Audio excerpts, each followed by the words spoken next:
हाँ जी, good morning everybody. Good morning sir जी। Let us start today. We will study. Yes, sir good morning जी। good morning.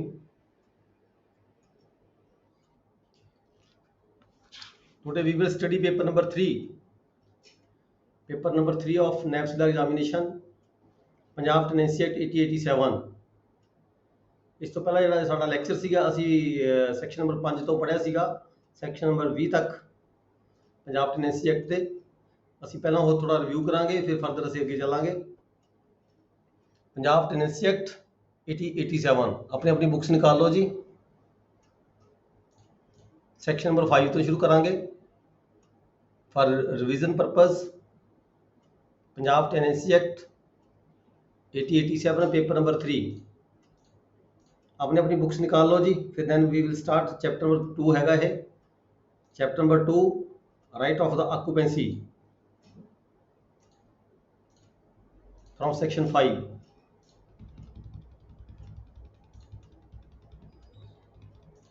Books निकाली सारे ने अपनिया।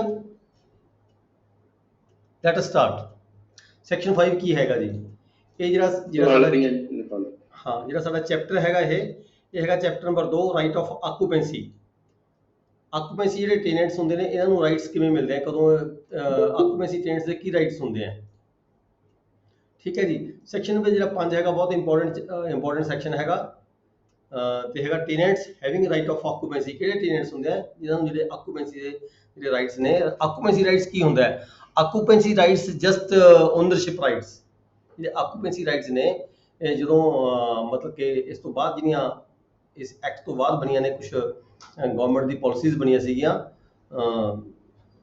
Utilisation of surplus area scheme. ਠੀਕ ਹੈ। ਆਕੂਪੈਂਸੀ ਟੈਨੈਂਟਸ ਦੇ ਪਰਪਸ ਲਈ ਆਕੂਪੈਂਸੀ ਟੈਨੈਂਟਸ ਨੂੰ ਮਾਲਕ ਬਣਾਉਣ ਦੀ ਖਾਤਰ ਸਰਕਾਰ ਦੀਆਂ ਸਮੇਂ-ਸਮੇਂ ਤੇ ਕੁਝ ਸਕੀਮਸ ਬਣੀਆਂ ਹੈਗੀਆਂ ਨੇ। 1950 ਇਸ ਐਕਟ ਤੋਂ ਬਾਅਦ ਬਣੀਆਂ ਸੀਗੀਆਂ। ਕਿਹੜਾ ਸਾਲ ਸੀਗਾ ਉਹ ਆਪਾਂ ਡਿਸਕਸ ਕੀਤਾ ਸੀ ਪਹਿਲਾਂ। ਚਲੋ ਜੋ ਵੀ ਸੀਗਾ ਕੁਝ ਸਕੀਮ ਬਣੀ ਸੀ ਜਿਹਦੇ ਤਹਿਤ ਜਿਹੜੇ ਆਕੂਪੈਂਸੀ ਟੈਨੈਂਟ ਸੀਗੇ ਉਹਨਾਂ ਨੂੰ ਓਨਰਸ਼ਿਪ ਦੇ ਜਿਹੜੇ ਰਾਈਟਸ ਸੀ ਦਿੱਤੇ ਗਏ ਸੀ ਉਹਨਾਂ ਸਕੀਮਾਂ ਦੇ ਤਹਿਤ। ਠੀਕ ਹੈ। 1950 ਦੇ ਆਸ-ਪਾਸ ਬਣੀਆਂ ਸੀ ਕੁਝ ਸਕੀਮਾਂ। ਇਹ ਆਕੂਪੈਂਸੀ ਟੈਨੈਂਟਸ ਹੁੰਦਾ ਕੀ ਹੈ? ਆਕੂਪੈਂਸੀ ਟੈਨੈਂਟ ਉਹ ਟੈਨੈਂਟ ਹੁੰਦੇ ਆ ਜਿਨ੍ਹਾਂ ਦਾ ਘੱਟੋ ਘੱਟ 2 ਪੀੜ੍ਹੀਆਂ ਇਸ ਐਕਟ ਦੇ ਕਮੈਂਸਮੈਂਟ ਹੋਣ ਤੋਂ ਬਾਅਦ 2 ਪੀੜ੍ਹੀਆਂ ਤੋਂ ਲਗਾਤਾਰ ਕਬਜ਼ਾ ਚੱਲਿਆ ਆ ਰਿਹਾ ਹੋਵੇ ਐਜ਼ ਏ ਟੈਨੈਂਟ। ਇਹਦਾ ਮੇਲ ਲਾਈਨ ਮਤਲਬ ਵਿਚਕਾਰ ਕੋਈ ਫੀਮੇਲ ਦਾ ਕਬਜ਼ਾ ਨਾ ਆਇਆ ਹੋਵੇ। ਮੇਲ ਲਾਈਨ ਦੇ ਵਿੱਚ ਹੀ ਯਾਨੀ ਕਿ ਦਾਦੇ ਤੋਂ ਜਾਂ ਦਾਦੇ ਦੇ ਭਾਈ ਤੋਂ ਯਾਨੀ ਕਿ ਬਾਪੂ ਦੇ ਆਪਣੇ ਫਾਦਰ ਦੇ ਫਾਦਰ ਤੋਂ ਯਾਨੀ ਕਿ ਦਾਦੇ ਤੋਂ ਜਾਂ ਫਾਦਰ ਦੇ ਕਿਸੇ ਚਾਚੇ ਤੋਂ ਜਾਂ ਫਾਦਰ ਦੇ ਕਿਸੇ ਤਾਏ ਤੋਂ। ਠੀਕ ਹੈ। ਲਗਾਤਾਰ ਕਬਜ਼ਾ ਚੱਲਦਾ ਆ ਰਿਹਾ ਹੋਵੇ 2 ਪੀੜ੍ਹੀਆਂ ਤੱਕ ਤੇ 20 ਸਾਲ ਹੋ ਚੁੱਕੇ ਹੋਣ ਇਸ ਕਬਜ਼ੇ ਨੂੰ ਕੰਟੀਨਿਊਸਲੀ। ਠੀਕ ਹੈ। Then it is called occupancy tenant. 2 generation ਤੋਂ ਲਗਾਤਾਰ ਕਬਜ਼ਾ ਚੱਲਦਾ ਆ ਰਿਹਾ ਹੋਵੇ। ਮੇਲ ਲਾਈਨ ਤੋਂ ਕਬਜ਼ਾ ਚੱਲਿਆ ਆ ਰਿਹਾ ਹੋਵੇ, ਵਿਚਕਾਰ ਕੋਈ ਫੀਮੇਲ ਆਕੂਪੈਂਟ ਨਾ ਆਇਆ ਹੋਵੇ। ਹਾਂਜੀ ਕੁਲਵਿੰਦਰ ਜੀ। ਸਰ ਆਵਾਜ਼ ਕੱਟ ਕੇ ਆ ਰਹੀ, ਸਾਫ਼ ਨਹੀਂ ਆ ਰਹੀ ਪੱਕੇ ਜੀ। ਆਵਾਜ਼ ਨਹੀਂ ਸਾਫ਼ ਆ ਰਹੀ ਸਰ। ਇੱਕ ਰਿਕੁਐਸਟ ਆ ਜੀ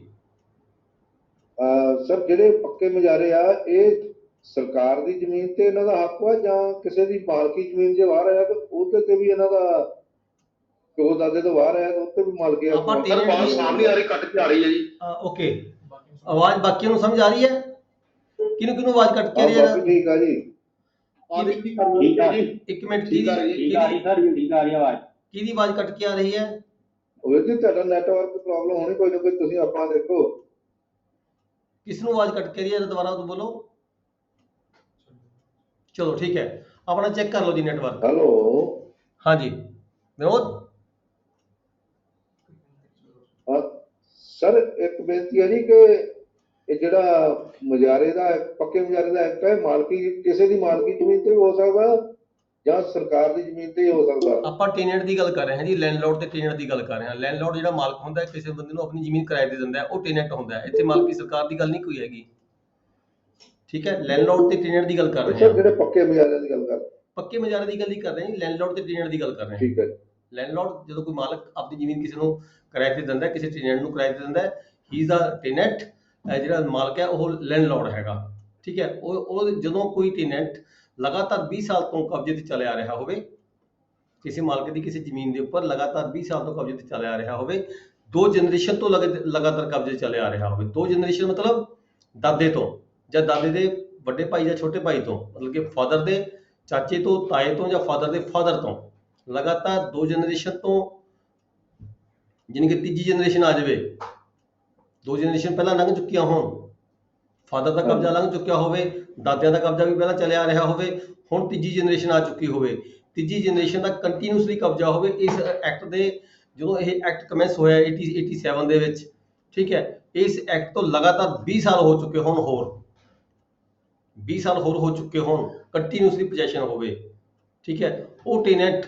ਪਰ ਇਹ ਜਿਹੜਾ ਕਬਜ਼ਾ ਹੈਗਾ, ਇੱਥੇ ਇਹਨਾਂ ਦੀ ਸ਼ਰਤ ਵੀ ਦੱਸੀ ਗਈ ਹੈ, ਇਨ ਬਿਟਵੀਨ ਇਸ 20 ਸਾਲਾਂ ਦੇ ਵਿਚਕਾਰ ਕੋਈ ਟੈਨੈਂਟ ਲੇਡੀ ਨਾ ਆਈ ਹੋਵੇ ਵਿਚਕਾਰ, ਲੇਡੀ ਦਾ ਕਬਜ਼ਾ ਨਾ ਕਿਤੇ ਆਇਆ ਹੋਵੇ, ਮੇਲ ਲਾਈਨ ਤੋਂ ਹੀ ਕਬਜ਼ਾ ਹੋਵੇ, ਪਹਿਲਾਂ ਫਾਦਰ ਦਾ ਦਾਦੇ ਦਾ ਹੋਵੇ, ਫਿਰ ਫਾਦਰ ਦਾ ਹੋਵੇ, ਫਾਦਰ ਤੋਂ ਬਾਅਦ ਫਿਰ ਮੁੰਡਿਆਂ ਦਾ ਕਬਜ਼ਾ ਆ ਜਾਵੇ, ਠੀਕ ਹੈ। 20 ਸਾਲ ਹੋ ਚੁੱਕੇ ਹੋਣ ਇਸ ਟੈਨੈਂਟ, ਇਸ ਐਕਟ ਦੇ ਲਾਗੂ ਹੋਣ ਤੋਂ ਬਾਅਦ 20 ਸਾਲ ਹੋ ਚੁੱਕੇ ਹਨ, 2 ਜਨਰੇਸ਼ਨ ਤੋਂ ਕਬਜ਼ਾ ਹੋਵੇ ਤੇ ਨੋ ਰੈਂਟ, ਕੋਈ ਰੈਂਟ ਨਾ ਪੇ ਕਰਦਾ ਹੋਵੇ, ਐਸਾ ਟੈਨੈਂਟ ਕੋਈ ਰੈਂਟ ਨਾ ਪੇ ਕਰਦਾ ਹੋਵੇ। ਪਰ ਜੇਕਰ ਰੈਂਟ ਪੇ ਕਰਦਾ ਹੋਵੇ ਤਾਂ that rent will be equal to the land revenue ਜਾਂ ਲੈਂਡ ਰੈਵਨਿਊ ਦੇ ਨਾਲ ਕੋਈ ਹੋਰ ਜਿਹੜੀ ਸੈਸਸ ਲੱਗਦੀਆਂ ਹੈਗੀਆਂ ਨੇ ਉਹ ਹੋਣ, ਤੇ ਇਸ ਤੋਂ ਜ਼ਿਆਦਾ ਕੋਈ ਰੈਂਟ ਪੇ ਨਾ ਕਰਦਾ ਹੋਵੇ, ਉਹ ਜਿਹੜਾ ਟੈਨੈਂਟ ਹੁੰਦਾ ਹੈ ਉਸ ਟੈਨੈਂਟ ਨੂੰ ਅਸੀਂ ਆਕੂਪੈਂਸੀ ਟੈਨੈਂਟ ਕਹਿੰਦੇ ਹਾਂ, ਠੀਕ ਹੈ ਜੀ।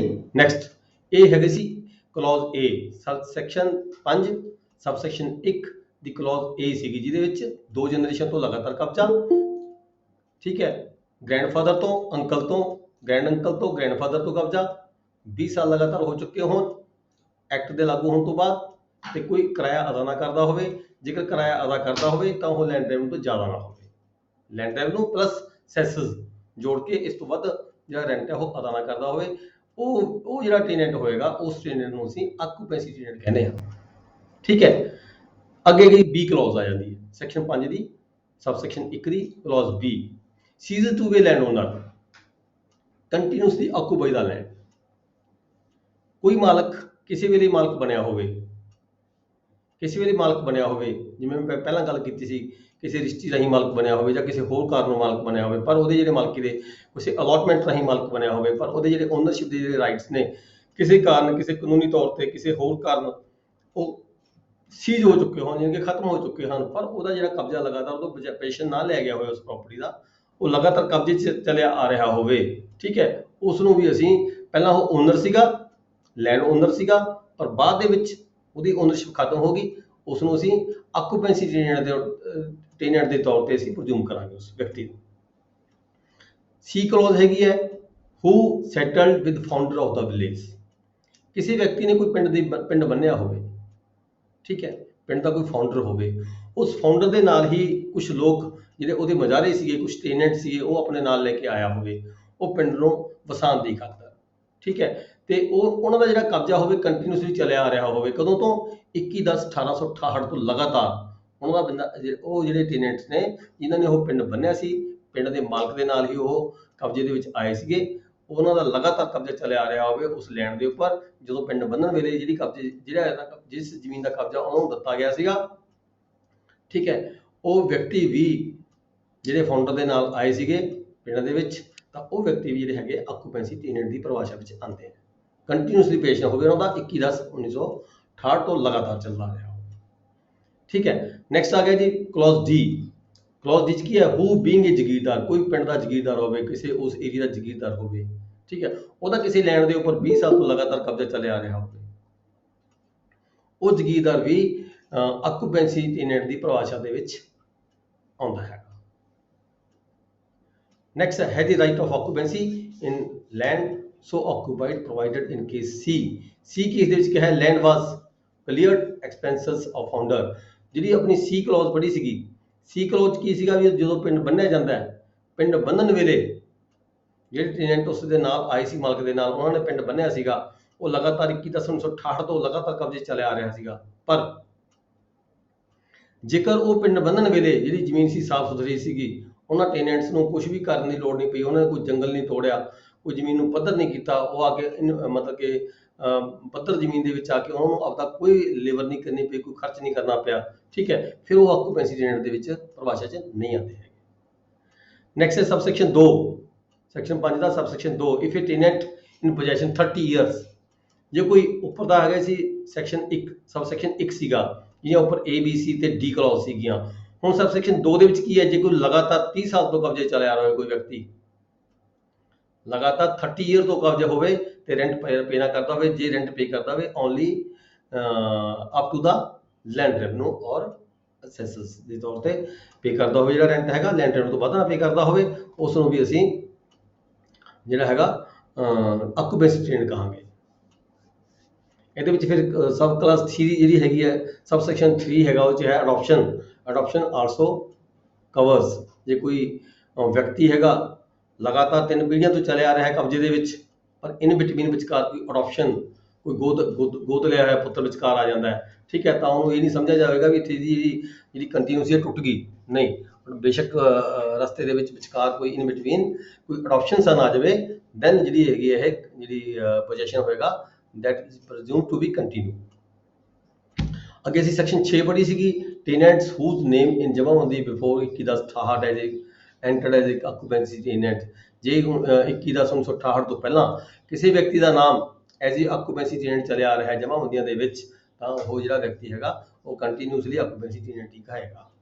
ਸੈਕਸ਼ਨ 7 'ਚ ਪੜ੍ਹਿਆ ਸੀਗਾ right of occupancy in land taken in exchange, ਜੇ ਕੋਈ ਇਹ ਜਿਹੜੀ ਟੈਨੈਂਸੀ ਸੀਗੀ, ਕਿਸੇ ਆਕੂਪੈਂਸੀ ਟੈਨੈਂਟ ਦੀ ਕੋਈ ਟੈਨੈਂਸੀ ਹੈ, ਉਹ ਆਪਦੀ ਜ਼ਮੀਨ ਦੀ ਆਪਦੀ ਟੈਨੈਂਸੀ ਦੇ ਵਿੱਚੋਂ ਕਿਸੇ ਕਨਾਲ 2 ਕਨਾਲ ਅੱਧਾ ਕਨਾਲ ਕਿੱਲਾ ਅੱਧਾ ਕਿੱਲਾ 2 ਕਿੱਲੇ ਦੀ ਕੋਈ ਕਿਸੇ ਬੰਦੇ ਨਾਲ ਕੋਈ ਐਕਸਚੇਂਜ ਕਰ ਲੈਂਦਾ, ਤਬਾਦਲਾ ਕਰ ਲੈਂਦਾ ਹੈ, ਤਾਂ ਇਹਦਾ ਮਤਲਬ ਇਹ ਨਹੀਂ ਹੁੰਦਾ ਵੀ ਉੱਥੇ ਜਿਹੜੀ ਹੈਗੀ ਹੈ ਆਕੂਪੈਂਸੀ ਉਹਦੀ ਖਤਮ ਹੋ ਗਈ। ਉਹ ਆਕੂਪੈਂਸੀ ਬੇਸ਼ੱਕ ਉਸਨੇ ਤਬਾਦਲਾ ਕੀਤਾ ਹੈ, ਤਬਾਦਲੇ 'ਚ ਕੁਝ ਪਾਰਟ ਦਿੱਤਾ ਹੈ ਤੇ ਕੁਝ ਪਾਰਟ ਲਿਆ ਹੈਗਾ, ਜਿਹੜਾ ਪਾਰਟ ਲਿਆ ਹੈ ਦੈਟ ਇਜ਼ ਪ੍ਰਜ਼ਿਊਮ ਟੂ ਬੀ ਦਾ ਉਸੇ ਟੈਨੈਂਸੀ ਵਿੱਚ ਆਏਗਾ ਜਿਹੜੀ ਉਹਦੀ ਆਕੂਪੈਂਸੀ ਟੈਨੈਂਸੀ ਬਣੇਗੀ।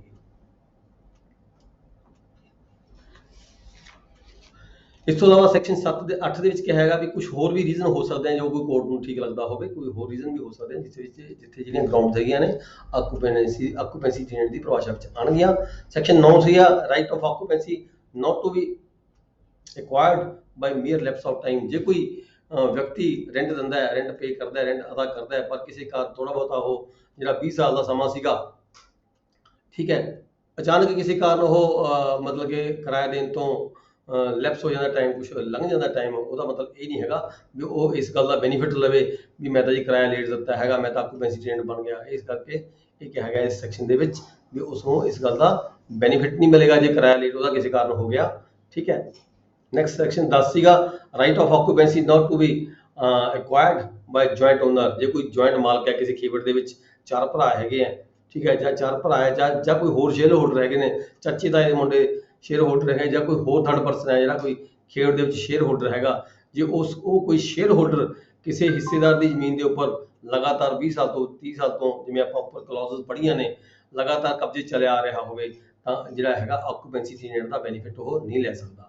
ਯਾਨੀ ਕਿ ਸਾਂਝੀ ਖੇਵੜ ਦਾ ਕੋਈ ਹਿੱਸੇਦਾਰ ਕਿਸੇ ਵੀ ਖੇਵੜ ਦੇ ਵਿੱਚੋਂ ਕਿਸੇ ਮਾਲਕ ਦੇ ਅਧੀਨ ਜੇ ਕੋਈ ਜ਼ਮੀਨ ਉਹਦੀ ਕਾਸ਼ਤ ਕਰਦਾ ਹੈ ਤਾਂ ਉਹ ਆਕੂਪੈਂਸੀ ਟੈਨੈਂਟ ਨਹੀਂ ਬਣੇਗਾ। then section 11 ਪੜ੍ਹੀ ਸੀ ਕੰਟੀਨਿਊਸ ਆਫ ਐਗਜ਼ਿਸਟਿੰਗ ਆਕੂਪੈਂਸੀ ਰਾਈਟਸ। ਚਲੋ ਇਹ ਤਾਂ ਕੁਝ ਨਹੀਂ ਹੈਗਾ, ਸੈਕਸ਼ਨ ਜਿਹੜੇ ਐਕਟ ਦਿਖਾਇਆ 1868 ਦਾ ਐਕਟ ਦਿਖਾਇਆ, 1887 ਦਾ ਐਕਟ ਦਿਖਾਇਆ, ਉਹ ਜਿਹੜਾ 1868 ਦਾ ਐਕਟ ਸੀਗਾ ਉਹਦੀ ਸੈਕਸ਼ਨ 5 ਸੀਗੀ ਤੇ ਸਬ ਸੈਕਸ਼ਨ 1 2 3 4 ਸੀਗੀਆਂ, ਤੇ ਹੁਣ ਜਿਹੜਾ 1887 ਦਾ ਐਕਟ ਬਣਿਆ ਉਹਦੀ ਸੈਕਸ਼ਨ 5 ਹੈ, ਸਬ ਸੈਕਸ਼ਨ 1 ਹੈ, ਅੱਗੇ ਸਬ ਸੈਕਸ਼ਨ ਜਿਹੜੀਆਂ ਆਪਾਂ ਪੜ੍ਹੀਆਂ ਨੇ ABCD ਉਹ ਹੈਗੀਆਂ ਦੈਟ ਆਰ ਇਕੁਅਲ। ਨੈਕਸਟ ਅਸੀਂ ਪੜ੍ਹਿਆ ਸੀ ਚੈਪਟਰ ਨੰਬਰ 3 ਰੈਂਟ ਦਾ, ਸੈਕਸ਼ਨ 12 ਤੋਂ respective right of landlord and tenant to the produce, ਜੇ ਕੋਈ ਪ੍ਰੋਡਿਊਸ ਹੁੰਦੀ ਹੈ, ਪ੍ਰੋਡਿਊਸ ਦੇ ਉੱਪਰ ਜਿਹੜੇ ਲੈਂਡ ਲਾਰਡ ਦੇ ਤੇ ਟੈਨੈਂਟ ਦੇ ਕੀ ਮਤਲਬ ਕਿ ਰਾਈਟਸ ਹੁੰਦੇ ਨੇ। ਸਭ ਤੋਂ ਪਹਿਲਾਂ ਤਾਂ ਦੇਖੋ ਇਹ ਕਿਹਾ ਗਿਆ ਹੈਗਾ, ਅਸੀਂ ਪਹਿਲਾਂ ਵੀ ਪਿੱਛੇ ਵੀ ਪੜ੍ਹ ਕੇ ਹਟੇ ਹਾਂ, ਅਸੀਂ ਆਪਾਂ ਉਹਦੇ ਵਿੱਚ ਵੀ ਪੜ੍ਹਿਆ ਸੀਗਾ, ਸਟੈਂਡਿੰਗ ਆਰਡਰ ਵਿੱਚ ਵੀ ਪੜ੍ਹਿਆ ਸੀਗਾ, ਜੇ ਕੋਈ ਪ੍ਰੋਡਿਊਸ ਹੈਗੀ ਹੈ ਕਿਸੇ ਵੀ ਪ੍ਰੋਡਿਊਸ ਦੇ ਉੱਪਰ ਸਭ ਤੋਂ ਪਹਿਲਾਂ ਜਿਹੜਾ ਚਾਰਜ ਹੁੰਦਾ ਹੈ ਉਹ ਰੈਂਟ ਦਾ ਹੁੰਦਾ ਹੈ, first charge of the rent on any produce. ਜਦੋਂ ਕੋਈ ਪ੍ਰੋਡਿਊਸ ਹੈਗੀ ਹੈ, ਕੋਈ ਅਟੈਚਮੈਂਟ ਕੀਤੀ ਜਾਂਦੀ ਹੈ, ਸੇਲ ਕੀਤੀ ਜਾਂਦੀ ਹੈ, ਠੀਕ ਹੈ, ਸਭ ਤੋਂ ਪਹਿਲਾਂ ਜਿਹੜਾ ਰੈਂਟ ਹੁੰਦਾ, ਰੈਂਟ ਅਦਾ ਕੀਤਾ ਜਾਂਦਾ ਕਲੈਕਟਰ ਦੀ ਪਰਮਿਸ਼ਨ ਲੈ ਕੇ, ਦੀ ਰੈਂਟ ਹੁੰਦਾ ਇਹ ਫਸਟ ਚਾਰਜ ਹੁੰਦਾ on the tenancy. rent first charge on the produce, no interference of the landlord. ਦੂਜਾ ਹੈਗਾ ਵੀ ਜਦੋਂ ਕੋਈ ਜ਼ਮੀਨ ਲੈਂਡਲॉर्ड ਨੇ ਟੈਨੈਂਟ ਨੂੰ ਕਿਰਾਏ ਤੇ ਦਿੱਤੀ ਵੀ ਹੈਗੀ ਹੈ ਤਾਂ ਕਿਰਾਏਦਾਰ ਉਹਦੀ ਜਿਹੜੀ ਖੇਤੀ ਕਰਦਾ ਹੈਗਾ, ਉਹ ਖੇਤੀ ਕਰਦੇ ਦੌਰਾਨ ਜਿਹੜਾ ਲੈਂਡਲॉर्ड ਹੈਗਾ ਉਹਦੇ 'ਚ ਦਖਲਅੰਦਾਜ਼ੀ ਨਹੀਂ ਕਰੇਗਾ। ਆਪਣੇ ਢੰਗ ਦੇ ਤਰੀਕੇ ਦੇ ਨਾਲ ਜਦੋਂ ਉਹ ਜਿਹੜੀ ਖੇਤੀ ਟੈਨੈਂਟ ਕਰਦਾ ਹੈ ਉਹਨੂੰ ਕਰਨ ਦਿੱਤੇ ਜਾਣਾ ਹੁੰਦਾ ਹੈ ਤੇ ਦਖਲਅੰਦਾਜ਼ੀ ਲੈਂਡਲॉर्ड ਦੀ ਨਹੀਂ ਹੋਏਗੀ। ਫਿਰ ਜੇਕਰ ਟੈਨੈਂਟ ਨੇ ਕੁਛ ਫਸਲ ਬੀਜੀ ਹੈਗੀ ਹੈ ਤੇ ਟੈਨੈਂਟ ਦਾ ਜਿਹੜਾ ਇੰਟਾਈਟਲਮੈਂਟ ਹੁੰਦੀ ਹੈ, ਸਾਰਾ ਪੋਜੈਸ਼ਨ ਉਹਦਾ ਹੋਏਗਾ ਪ੍ਰੋਡਿਊਸ ਦੇ ਉੱਪਰ, ਜਦੋਂ ਤੱਕ ਮਤਲਬ ਕਿ ਉਹ ਵੰਡੀ ਨਹੀਂ ਜਾਂਦੀ। ਜਦੋਂ ਵੰਡੀ ਜਾਂਦੀ ਹੈ, ਵੰਡਣ ਤੋਂ ਬਾਅਦ ਜਿਹੜਾ ਹੈਗਾ ਪਟੀਸ਼ਨ ਜਿਹੜਾ ਉਹਦਾ ਹੈਗਾ ਲੈਂਡਲॉर्ड ਹੈਗਾ ਆਪਦਾ ਸ਼ੇਅਰ ਲੈ ਸਕਦਾ ਹੈਗਾ, ਠੀਕ ਹੈ। ਤੇ ਅਦਰਵਾਈਜ਼ ਜਿਹੜਾ ਪੋਜੈਸ਼ਨ ਹੈਗਾ ਉਹ ਟੈਨੈਂਟ ਦਾ ਰਹੇਗਾ। ਜਦੋਂ ਕਿਤੇ ਇਹਦੀ ਸ਼ੇਅਰ ਹੋਲਡਿੰਗ ਹੋਣੀ ਹੈ, ਸੌਰੀ ਜਦੋਂ ਵੰਡ ਹੋਣੀ ਹੈ ਪ੍ਰੋਡਿਊਸ ਦੀ, ਤੇ ਜਦੋਂ ਰੈਂਟ ਜਿਹੜਾ ਹੈਗਾ ਇਨ ਕਾਈਂਡ ਹੁੰਦਾ ਹੈ, ਮਾਲਕਾਂ ਦਾ ਤੇ ਕਿਰਾਏਦਾਰ ਦਾ ਜਿਹੜਾ ਰੈਂਟ ਹੁੰਦਾ ਇਨ ਕਾਈਂਡ ਦਿੱਤਾ ਜਾਣਾ ਹੁੰਦਾ ਹੈ। ਫਸਲ ਦੇ ਵਿੱਚੋਂ ਫਸਲ, ਹਿੱਸੇ ਵਿੱਚੋਂ ਹਿੱਸਾ, 1/3 ਜਾਂ ਅੱਧਾ, ਜੋ ਵੀ ਉਹਨਾਂ ਦੀ ਟਰਮਸ ਹੁੰਦੀਆਂ, 40, 60, ਜੋ ਵੀ ਟਰਮਸ ਆਪਸ ਚ ਲੈਂਡਲॉर्ड ਤੇ ਟੈਨੈਂਟ ਦੀਆਂ ਤੈਅ ਕੀਤੀਆਂ ਹੋਈਆਂ ਹੁੰਦੀਆਂ ਨੇ, ਠੀਕ ਹੈ। ਜਦੋਂ ਤੱਕ ਉਹ ਵੰਡ ਨਹੀਂ ਕੀਤੀ ਜਾਂਦੀ ਉਦੋਂ ਤੱਕ ਟੈਨੈਂਟ ਦੇ ਕਬਜ਼ੇ 'ਚ ਰਹਿੰਦਾ ਹੈ, ਪਰ ਜਦੋਂ ਵੰਡ ਹੋ ਜਾਂਦੀ ਹੈ ਤਾਂ ਜਿਹੜਾ ਪੋਜੈਸ਼ਨ ਹੈਗਾ, ਜਿਹੜਾ ਲੈਂਡਲॉर्ड ਹੈ, ਆਪਣਾ ਜਿਹੜਾ ਸ਼ੇਅਰ ਹੈ ਉਹ ਲੈ ਸਕਦਾ ਹੁੰਦਾ। ਉਹਦੇ ਬਿਹਾਫ ਤੇ, ਲੈਂਡਲॉर्ड ਦੇ ਬਿਹਾਫ ਤੇ ਉਹਦਾ ਕੋਈ ਏਜੰਟ ਜਾਂ ਅਥੋਰਾਈਜ਼ਡ ਪਰਸਨ ਵੀ ਲੈ ਸਕਦਾ ਸ਼ੇਅਰ ਉਹਦਾ। Next section 13 commutation and alteration of the rent. ਆ 4-5 ਕਲੌਜ਼ਸ ਹੈਗੀਆਂ ਨੇ ਜਿਹਦੇ ਵਿੱਚ ਕੀ ਹੈ, where rent taken by any following methods, ਕਿਹੜੇ division of the appraisement of the produce.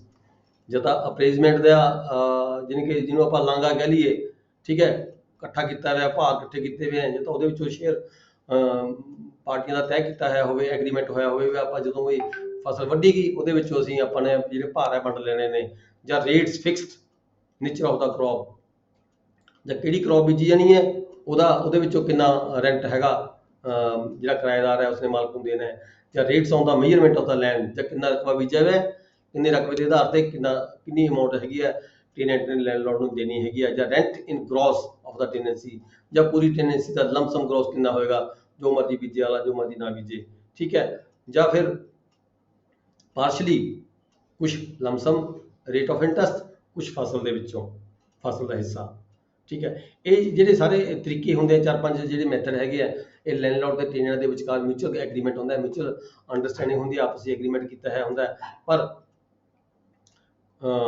one method not commuted as a whole without the consent of the landlord। ਜੇ ਕੋਈ ਕੋਰਟ ਜਾਂ ਕੋਈ ਰੈਵਨਿਊ ਆਫੀਸਰ ਕਿਸੇ ਕਾਰਨ ਇਹਨਾਂ ਮੈਥਡਸ ਨੂੰ ਆਪਸੀ ਕਮਿਊਟ ਕਰਨਾ ਚਾਹੇ, ਠੀਕ ਹੈ, ਵੀ ਤਰੀਕਾ ਤਾਂ ਪਾਰਟੀਆਂ ਦਾ ਹੋਰ ਸੀ ਲੈਣ ਦੇਣ ਦਾ, ਤੇ ਰੈਵਨਿਊ ਆਫੀਸਰ ਕੋਲੇ ਕੋਈ ਹੋਰ ਢੰਗ ਅਪਣਾਉਣ ਦੀ ਲੋੜ ਪੈਂਦੀ ਹੈ ਕਿਸੇ ਕਾਰਨ, ਪਰ ਰੈਵਨਿਊ ਆਫੀਸਰ ਉਸਨੂੰ ਚੇਂਜ ਕਰ ਸਕਦਾ ਹੈ, ਇੱਕ ਤਰੀਕੇ ਨੂੰ ਦੂਜੇ ਤਰੀਕੇ 'ਚ ਬਦਲ ਸਕਦਾ ਹੈਗਾ, ਠੀਕ ਹੈ। ਜੇ ਲਮਸਮ ਲੈਂਦਾ ਪਾਰਟੀ, ਲਮਸਮ ਦੇਣ ਦੀ ਗੱਲ ਕੀਤੀ ਗਈ ਹੈ ਤਾਂ ਕਿਸੇ ਕਾਰਨ ਲਮਸਮ ਅਦਾ ਨਹੀਂ ਹੋ ਰਿਹਾ, ਠੀਕ ਹੈ, ਤਾਂ ਲੈਂਡਲॉर्ड ਜਿਹੜਾ ਹੈਗਾ ਸੂਟ ਫਾਈਲ ਕਰਦਾ ਹੈ, ਤਾਂ ਉਹਦੇ ਵਿੱਚ ਕੀ ਹੁੰਦਾ ਹੈ, ਜਿਹੜਾ ਰੈਵਨਿਊ ਆਫੀਸਰ ਹੈ ਉਸਨੂੰ ਚੇਂਜ ਕਰ ਸਕਦਾ ਹੈ ਵੀ ਨਹੀਂ ਚਲੋ ਭਾਰ ਦਾ ਵਿੱਚੋਂ ਭਾਰ ਦੇ ਦੇ, ਜਾਂ ਇੰਨੀ ਫਸਲ ਬੀਜੀ ਵੀ ਹੈ ਇਹਦੇ ਵਿੱਚੋਂ ਇੰਨਾ ਸ਼ੇਅਰ ਇਸ ਨੂੰ ਦੇ ਦੇਵੇ। ਪਰ ਉਹਦੇ ਵਿੱਚ ਕੀ ਹੁੰਦਾ, ਉਹਦੇ ਵਿੱਚ ਜਿਹੜੀ ਕੰਸੈਂਟ ਹੈ ਦੋਨੇ ਪਾਰਟੀਆਂ ਦੀ ਉਹ ਲਈ ਜਾਣੀ ਜ਼ਰੂਰੀ ਹੁੰਦੀ ਹੈ। ਅਦਰਵਾਈਜ਼ ਜੋ ਐਗਰੀਮੈਂਟ ਕੀਤਾ ਪਾਰਟੀਆਂ ਨੇ ਆਪਸ ਦੇ ਵਿੱਚ, ਹਿੱਸੇ ਵਿੱਚੋਂ ਹਿੱਸਾ, ਲਮਸਮ, ਠੀਕ ਹੈ, ਫਸਲ ਵਿੱਚੋਂ ਫਸਲ, ਜਾਂ ਕਿੰਨਾ ਏਰੀਆ ਵਿੱਚ ਹੈ ਉਹਦੇ ਇੰਨਾ ਏਰੀਆ ਵਿੱਚ ਹੈ, ਜੇ 4 ਕਿੱਲੇ ਵਿੱਚ ਨੇ ਤਾਂ ਇੰਨੇ ਰੁਪਏ ਲੈਣੇ ਨੇ, ਜੇ 5 ਕਿੱਲੇ ਵਿੱਚ ਨੇ ਤਾਂ ਇੰਨੇ ਰੁਪਏ ਲੈਣੇ ਨੇ, ਠੀਕ ਹੈ। ਇਹਦੇ ਮੁਤਾਬਕ ਮਤਲਬ ਕਿ ਜਿਹੜੀ ਹੈਗੀ ਹੈ ਉਹ ਆਪਸ ਦੋ ਪਾਰਟੀਆਂ ਜੋ ਐਗਰੀ ਕਰਨਗੀਆਂ, ਉਹਦੇ ਮੁਤਾਬਕ ਜਿਹੜਾ ਲੈਂਡਲॉर्ड ਹੈ ਉਹ ਟੈਨੈਂਟ ਤੋਂ ਕਿਰਾਇਆ ਵਸੂਲ ਕਰੇਗਾ। ਅਦਰਵਾਈਜ਼ ਜੇ ਰੈਵਨਿਊ ਆਫੀਸਰ ਨੂੰ ਉਹਦੀ ਕੋਈ ਕੋਰਟ ਦੇ ਵਿੱਚ ਕੇਸ ਚੱਲਦਾ ਹੈਗਾ, ਚੇਂਜ ਕਰਨਾ ਪੈਂਦਾ ਹੈ, ਤਾਂ ਦੋਨੇ ਪਾਰਟੀਆਂ ਦੀ ਜਿਹੜੀ ਕੰਸੈਂਟ ਹੈਗੀ ਹੈ ਲੈਣੀ ਜ਼ਰੂਰੀ ਬਣ ਜਾਂਦੀ ਹੈ। ਸੈਕਸ਼ਨ 14 ਸੀਗਾ payment for the land occupied without the consent of the landlord liability to pay the rent. ਮੰਨ ਲਓ ਹੁਣ ਕਿਸੇ ਟੈਨੈਂਸੀ ਦੇ ਵਿੱਚ ਤਾਂ 5 ਕਿੱਲੇ ਜ਼ਮੀਨ ਦਿੱਤੀ ਵੀ ਹੈ ਮਾਲਕ ਨੇ ਟੈਨੈਂਟ ਨੂੰ ਵਾਹਣ ਦੀ ਖਾਤਰ, ਉਹਦੇ ਉੱਥੇ 3-4 ਕਿੱਲੇ ਹੋਰ ਵੀ ਹੈਗੀ ਹੈ ਜ਼ਮੀਨ, ਕਿੱਲਾ 2 ਕਿੱਲੇ ਜ਼ਮੀਨ ਜਿਹੜਾ ਟੈਨੈਂਟ ਹੈ ਆਪਦੇ ਵਿੱਚ ਆਪਦੀ ਟੈਨੈਂਸੀ ਵਿੱਚ ਹੋਰ ਲਾ ਲੈਂਦਾ ਹੈਗਾ, ਠੀਕ ਹੈ। ਪਰ ਉੱਥੇ ਫਿਰ ਉਹਦੀ ਲਾਇਬਿਲਿਟੀ ਬਣ ਜਾਂਦੀ ਹੈ, ਵਿਦਆਊਟ ਕੰਸੈਂਟ ਲਾ ਲੈਂਦਾ ਹੈ, ਮਾਲਕ ਦੀ ਬਗੈਰ ਸਮਝੀ ਤੋਂ ਆਪਣੀ ਮਰਜ਼ੀ ਦੇ ਨਾਲ ਹੀ ਕਰਾਹਾ ਚੱਲ ਰਿਹਾ ਹੈ, ਠੀਕ ਹੈ, ਉਹਦੇ ਨਾਲ ਹੀ ਉਹਦਾ ਕਿੱਲਾ 2 ਕਿੱਲੇ ਜਿਹੜੀ ਜ਼ਮੀਨ ਹੈ ਵਿੱਚ ਰਲਾ ਕੇ ਵਾਹ ਲੈਂਦਾ ਹੈਗਾ, ਉੱਥੇ ਦੀ ਇੰਟਾਈਟਲਮੈਂਟ ਬਣ ਜਾਂਦੀ ਹੈ, ਲਾਇਬਿਲਿਟੀ ਬਣ ਜਾਂਦੀ ਹੈ ਟੈਨੈਂਟ ਦੀ to pay the rent of that extra land to the landlord as per the proportional, ਜੋ ਉਹਦੀ ਟੈਨੈਂਸੀ ਦੇ ਮੁਤਾਬਕ ਉਹਦੀ ਬਣਦੀ ਹੈਗੀ ਹੈ। 5 ਕਿੱਲਿਆਂ ਦੇ ਮੁਤਾਬਕ ਜਿੰਨੀ ਬਣਦੀ ਸੀ ਉਹਦੇ ਅਕੋਰਡਿੰਗ 2 ਕਿੱਲਿਆਂ ਦੀ ਕਿੰਨੀ ਜਿਹੜਾ ਰੈਂਟ ਬਣਦਾ ਉਹ ਪੇ ਕਰਨ ਦਾ ਜ਼ਿੰਮੇਵਾਰ ਟੈਨੈਂਟ ਹੁੰਦਾ ਹੈਗਾ ਲੈਂਡਲॉर्ड। ਦੈਨ ਸੈਕਸ਼ਨ 15 ਪੜ੍ਹਿਆ ਸੀ collection of the rent of undivided property.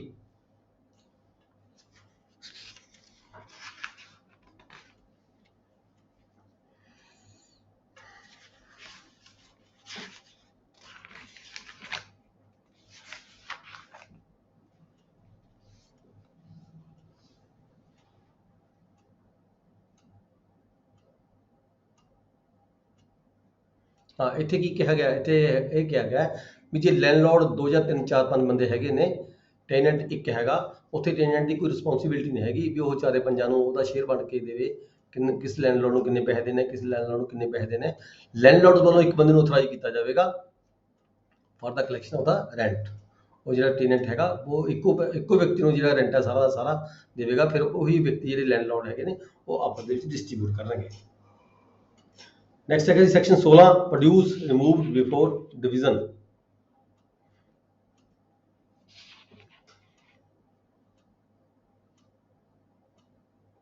ਇੱਥੇ ਕਿਹਾ ਗਿਆ ਵੀ ਜੇ ਕੋਈ ਡਿਵੀਜ਼ਨ ਕਰਨ ਤੋਂ ਪਹਿਲਾਂ ਮੰਨ ਲਓ ਇਨ ਕਾਈਂਡ ਜਿਹੜਾ ਹੈਗਾ, ਜਿਹੜਾ ਰੈਂਟ ਹੈ, ਰੈਂਟ ਇਨ ਕਾਈਂਡ ਲੈਣਾ ਲੈਂਡਲੋਰਡ ਨੇ ਟੈਨੈਂਟ ਤੋਂ, ਜਿਵੇਂ ਆਪਾਂ ਅਗਲੀ ਤੀਜਾ ਹਿੱਸਾ ਲੈਣਾ, ਬਟਾਈ ਤਿਆਈ ਲੈਣੀ ਹੈ, ਠੀਕ ਹੈ, ਪਰ ਉਹਦੇ ਵਿੱਚ ਕੀ ਕਿਹਾ, ਰਿਮੂਵ ਕਰ ਲੈਂਦਾ ਕੋਈ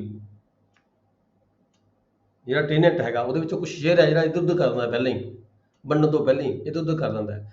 ਫਿਰ ਇਸ ਕੇਸ ਦੇ ਵਿੱਚ ਕੀ ਹੈਗਾ, ਜਿਹੜਾ ਲੈਂਡਲੋਰਡ ਹੈਗਾ, ਲੈਂਡਲੋਰਡ ਇਸ ਕੇਸ ਦੇ ਵਿੱਚ ਜਿਹੜਾ ਰੈਵਨਿਊ ਆਫਿਸਰ ਹੈ, ਰੈਵਨਿਊ ਆਫਿਸਰ ਦੀ ਕੋਰਟ ਦੇ ਵਿੱਚ ਜਾ ਕੇ ਐਪਲੀਕੇਸ਼ਨ ਦੇ ਸਕਦਾ ਹੈ, ਵੀ ਜਿਹੜਾ ਸਾਡਾ ਜਿਹੜਾ ਉਹਦੇ 'ਚ ਰੀਜ਼ਨ ਦੱਸ ਸਕਦਾ ਹੈ ਵੀ ਸਾਡੇ ਜਿਹੜਾ ਖੇਤ ਹੈ 5 ਕਿੱਲੇ ਮੈਂ ਟੈਨੈਂਸੀ ਦਿੱਤੀ ਵੀ ਹੈ, 5 ਕਿੱਲੇ ਟੈਨੈਂਸੀ ਦੇ ਮੁਤਾਬਕ ਜੋ ਪ੍ਰੋਡਿਊਸ ਉੱਥੇ ਨਜ਼ਰ ਆ ਰਹੀ ਹੈ, ਜੋ ਢੇਰ ਨਜ਼ਰ ਆ ਰਿਹਾ ਹੈ, ਉਹ ਤਾਂ ਮੈਨੂੰ ਸਾਰੇ 2 ਕਿੱਲਿਆਂ ਦਾ ਨਜ਼ਰ ਆ ਰਿਹਾ ਹੈ, ਤੇ ਇਸ ਕਰਕੇ ਜਿਹੜੀ ਸਾਡੀ ਟੈਨੈਂਸੀ ਦੀ ਜਿਹੜੀ ਸਾਡੀ ਕਾਇੰਡ ਦੀ ਜਿਹੜੀ ਰੈਂਟ ਦਾ ਜਿਹੜਾ ਹੈਗਾ, ਸਾਡੀ ਅਪਰੇਜ਼ਮੈਂਟ ਦਾ ਜਾਂ ਰੈਂਟ ਦਾ ਜੋ ਸਾਡੀ ਆਪਸੀ ਜਿਹੜੀ ਵੰਡ ਹੋਣੀ ਹੈ, ਉਹਨੂੰ ਤੁਸੀਂ ਪ੍ਰੋਪਰ ਤਰੀਕੇ ਦੇ ਨਾਲ ਜਿਹੜਾ ਬਣਵਾਇਆ ਜਾਵੇ। ਇਹਦੇ ਵਿੱਚ ਫਿਰ ਕੀ ਹੋਏਗਾ, ਜਦੋਂ ਰੈਵਨਿਊ ਆਫਿਸਰ ਕੋਲੇ ਐਪਲੀਕੇਸ਼ਨ ਆ ਜਾਂਦੀ ਹੈ ਲੈਂਡਲੋਰਡ ਦੀ, ਤਾਂ ਰੈਵਨਿਊ ਆਫਿਸਰ ਵੱਲੋਂ ਕੀ ਹੈਗਾ, ਇੱਕ ਰੈਫਰੀ ਨਿਯੁਕਤ ਕੀਤਾ ਜਾਂਦਾ ਹੈ। ਰੈਫਰੀ ਮੇ ਵੀ ਦਾ ਪਟਵਾਰੀ ਹਲਕਾ, ਰੈਫਰੀ ਮੇ ਵੀ ਦਾ ਕਾਨੂੰਗੋ ਹਲਕਾ, ਠੀਕ ਹੈ, ਜਿਹੜਾ ਮੌਕੇ 'ਤੇ ਜਾ ਕੇ ਹਾਂ ਸੈਕਸ਼ਨ 17 ਦੇ ਵਿੱਚ ਆਉਂਦਾ ਹੈ, ਸੈਕਸ਼ਨ 17 ਦੇ ਵਿੱਚ ਆਉਂਦਾ ਹੈ ਅਪਾਇੰਟਮੈਂਟ ਆਫ ਦਾ ਰੈਫਰੀ, ਜਿਹੜਾ ਮੌਕੇ 'ਤੇ ਜਾ ਕੇ ਫਿਰ ਉਹਦੀ ਜਿਹੜੀ ਪ੍ਰੋਡਿਊਸ ਹੈਗੀ ਹੈ ਉਹ ਪ੍ਰੋਡਿਊਸ ਦੀ ਵੰਡ ਕਰਵਾਉਂਦਾ ਹੈ, ਆਪਸ ਦੇ ਵਿੱਚ ਲੈਂਡਲੋਰਡ ਤੇ ਟੈਨੈਂਟ ਦੇ ਵਿੱਚ ਵੰਡ ਕਰਵਾਉਂਦਾ ਹੈ। ਫਿਰ ਜਿਹੜਾ ਹੈਗਾ 18 ਦੇ ਵਿੱਚ ਕੀ ਹੁੰਦਾ ਹੈ, ਨਾਲ ਜੇ ਹੁਣ ਰੈਫਰੀ ਹੈ, ਰੈਫਰੀ ਨੂੰ ਨਹੀਂ ਪਤਾ ਲੱਗਦਾ, ਅੰਦਾਜ਼ਾ ਲੱਗਦਾ ਵੀ 5 ਕਿੱਲਿਆਂ ਦੀ ਟੈਨੈਂਸੀ ਸੀਗੀ, ਉਹਦੇ ਵਿੱਚੋਂ ਕਿੰਨੀ ਪੈਦਾਵਾਰ ਹੋਣੀ ਬਣਦੀ ਹੈਗੀ ਹੈ, ਨਹੀਂ ਕੋਈ ਬੰਦਾ, ਹਰ ਬੰਦਾ ਥੋੜਾ ਵੀ ਕੋਈ ਐਕਸਪਰਟ ਹੋ ਸਕਦਾ ਕਿਸੇ ਕੰਮ ਦੇ ਲਈ, ਇਸ ਕਰਕੇ ਉਹ ਕਿਸੇ ਅਸੈਸਰ ਦੀ ਵੀ ਨਿਯੁਕਤੀ ਕਰ ਸਕਦਾ ਨਾਲ ਆਪਣੇ, ਠੀਕ ਹੈ, ਜਿਸ ਨੂੰ ਜਾਣਕਾਰੀ ਹੋਵੇ ਵੀ 1 ਕਿੱਲੇ ਦੇ ਵਿੱਚੋਂ ਕਿੰਨੀ ਫਸਲ ਹੁੰਦੀ ਹੈ, ਜਾਂ ਫਿਰ ਮਤਲਬ ਕਿ ਜੇ ਕਣਕ ਬੀਜਿਆ ਤਾਂ ਕਿੰਨੀ ਹੋਏਗੀ, ਸਰੋਂ ਬੀਜੀ ਹੈ ਤਾਂ ਕਿੰਨੀ ਹੋਏਗੀ, ਛੋਲੇ ਬੀਜਿਆ ਕਿੰਨੇ ਹੋਣਗੇ, ਜੌਂ ਬੀਜਿਆ ਕਿੰਨੇ ਹੋਣਗੇ। ਇਸ ਤਰੀਕੇ ਨਾਲ ਜੋ ਅਸੈਸਮੈਂਟ ਕਰੇਗਾ ਉਹਨੂੰ ਅਸੈਸਰ ਕਿਹਾ ਜਾਂਦਾ ਹੈ, ਜੋ ਫਸਲ ਦੀ ਅਸੈਸਮੈਂਟ ਕਰੇਗਾ ਉਹਨੂੰ ਅਸੈਸਰ ਕਿਹਾ ਜਾਂਦਾ ਹੈ। ਅਸੈਸਰ ਦੀ ਆਪਦੇ ਨਾਲ ਡਿਊਟੀ ਲਗਵਾ ਸਕਦਾ ਹੈ। ਫਿਰ ਕੀ ਹੋਏਗਾ, ਅੱਗੇ ਜਾ ਕੇ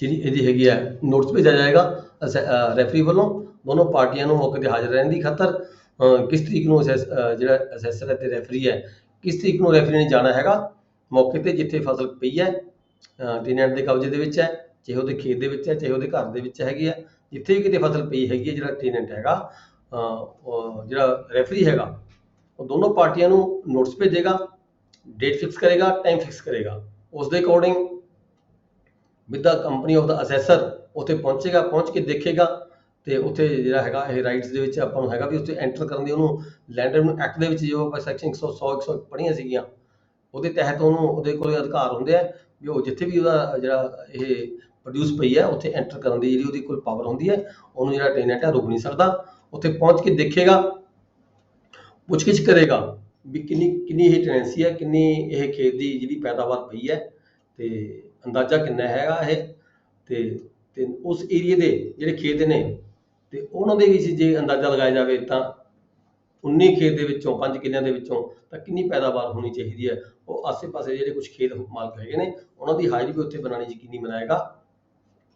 ਉਹਨਾਂ ਨੂੰ ਪੁੱਛਗਿੱਛ ਕਰਕੇ ਵੀ ਕਿੰਨੀ ਫਸਲ ਹੋਣੀ ਚਾਹੀਦੀ ਹੈ, ਤੇ ਉਹਦੇ ਅਕੋਰਡਿੰਗ ਜਿੱਦਾਂ ਫਸਲ ਪੂਰੀ ਲੱਗਦੀ ਹੈ ਉਸਨੂੰ ਫਿਰ ਤਾਂ ਠੀਕ ਹੈ, ਉਹਦੀ ਡਿਵੀਜ਼ਨ ਕਰ ਦੇਗਾ।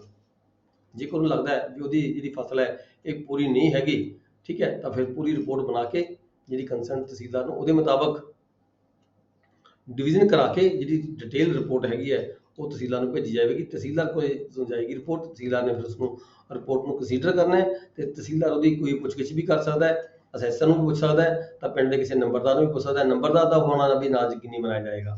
ਠੀਕ ਹੈ, ਜਦੋਂ ਮਤਲਬ ਕਿ ਰੈਫਰੀ ਨੇ ਕੋਈ ਡਿਸੀਜਨ ਕਰਵਾਉਣੀ ਹੈ ਤਾਂ ਨੰਬਰਦਾਰ ਵੀ ਪਿੰਡ ਦਾ ਨਾਲ, ਇੱਕ ਜਾਂ 2 ਨੰਬਰਦਾਰ ਪਿੰਡ ਦੇ ਨਾਲ ਹੋਣਗੇ। ਠੀਕ ਹੈ, ਫਿਰ ਉਸ ਵੇਲੇ ਜਦੋਂ ਰਿਪੋਰਟ ਪਹੁੰਚ ਗਈ ਰੈਵਨਿਊ ਆਫਿਸਰ ਕੋਲੇ, ਤਾਂ ਰੈਵਨਿਊ ਆਫਿਸਰ ਉਸ ਰਿਪੋਰਟ ਨੂੰ ਕੰਸੀਡਰ ਵੀ ਕਰ ਸਕਦਾ ਹੈ, ਉਸ ਨੂੰ ਮਤਲਬ ਕਿ ਡਿਨਾਈ ਵੀ ਕਰ ਸਕਦਾ ਹੈ, ਮਨਾ ਵੀ ਕਰ ਸਕਦਾ ਹੈ, ਤੇ ਉਹਦੇ ਵਿੱਚ ਕੋਈ ਚੇਂਜ ਵੀ ਕੀਤੀ ਜਾ ਸਕਦੀ ਹੈ। ਠੀਕ ਹੈ,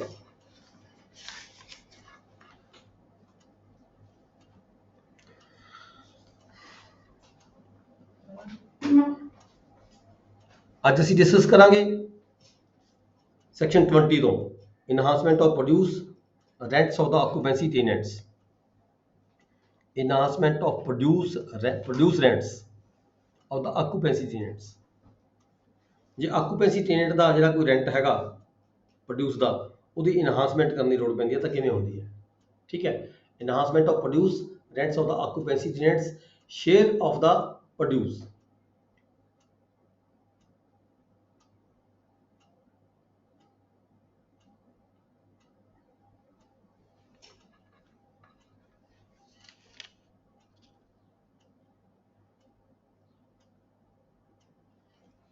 ਦੇਖੋ ਇਨਹਾਂਸਮੈਂਟ ਕਦੋਂ ਹੁੰਦੀ ਹੈ, ਇਨਹਾਂਸਮੈਂਟ ਕੌਣ ਮੰਗਦਾ ਹੈ?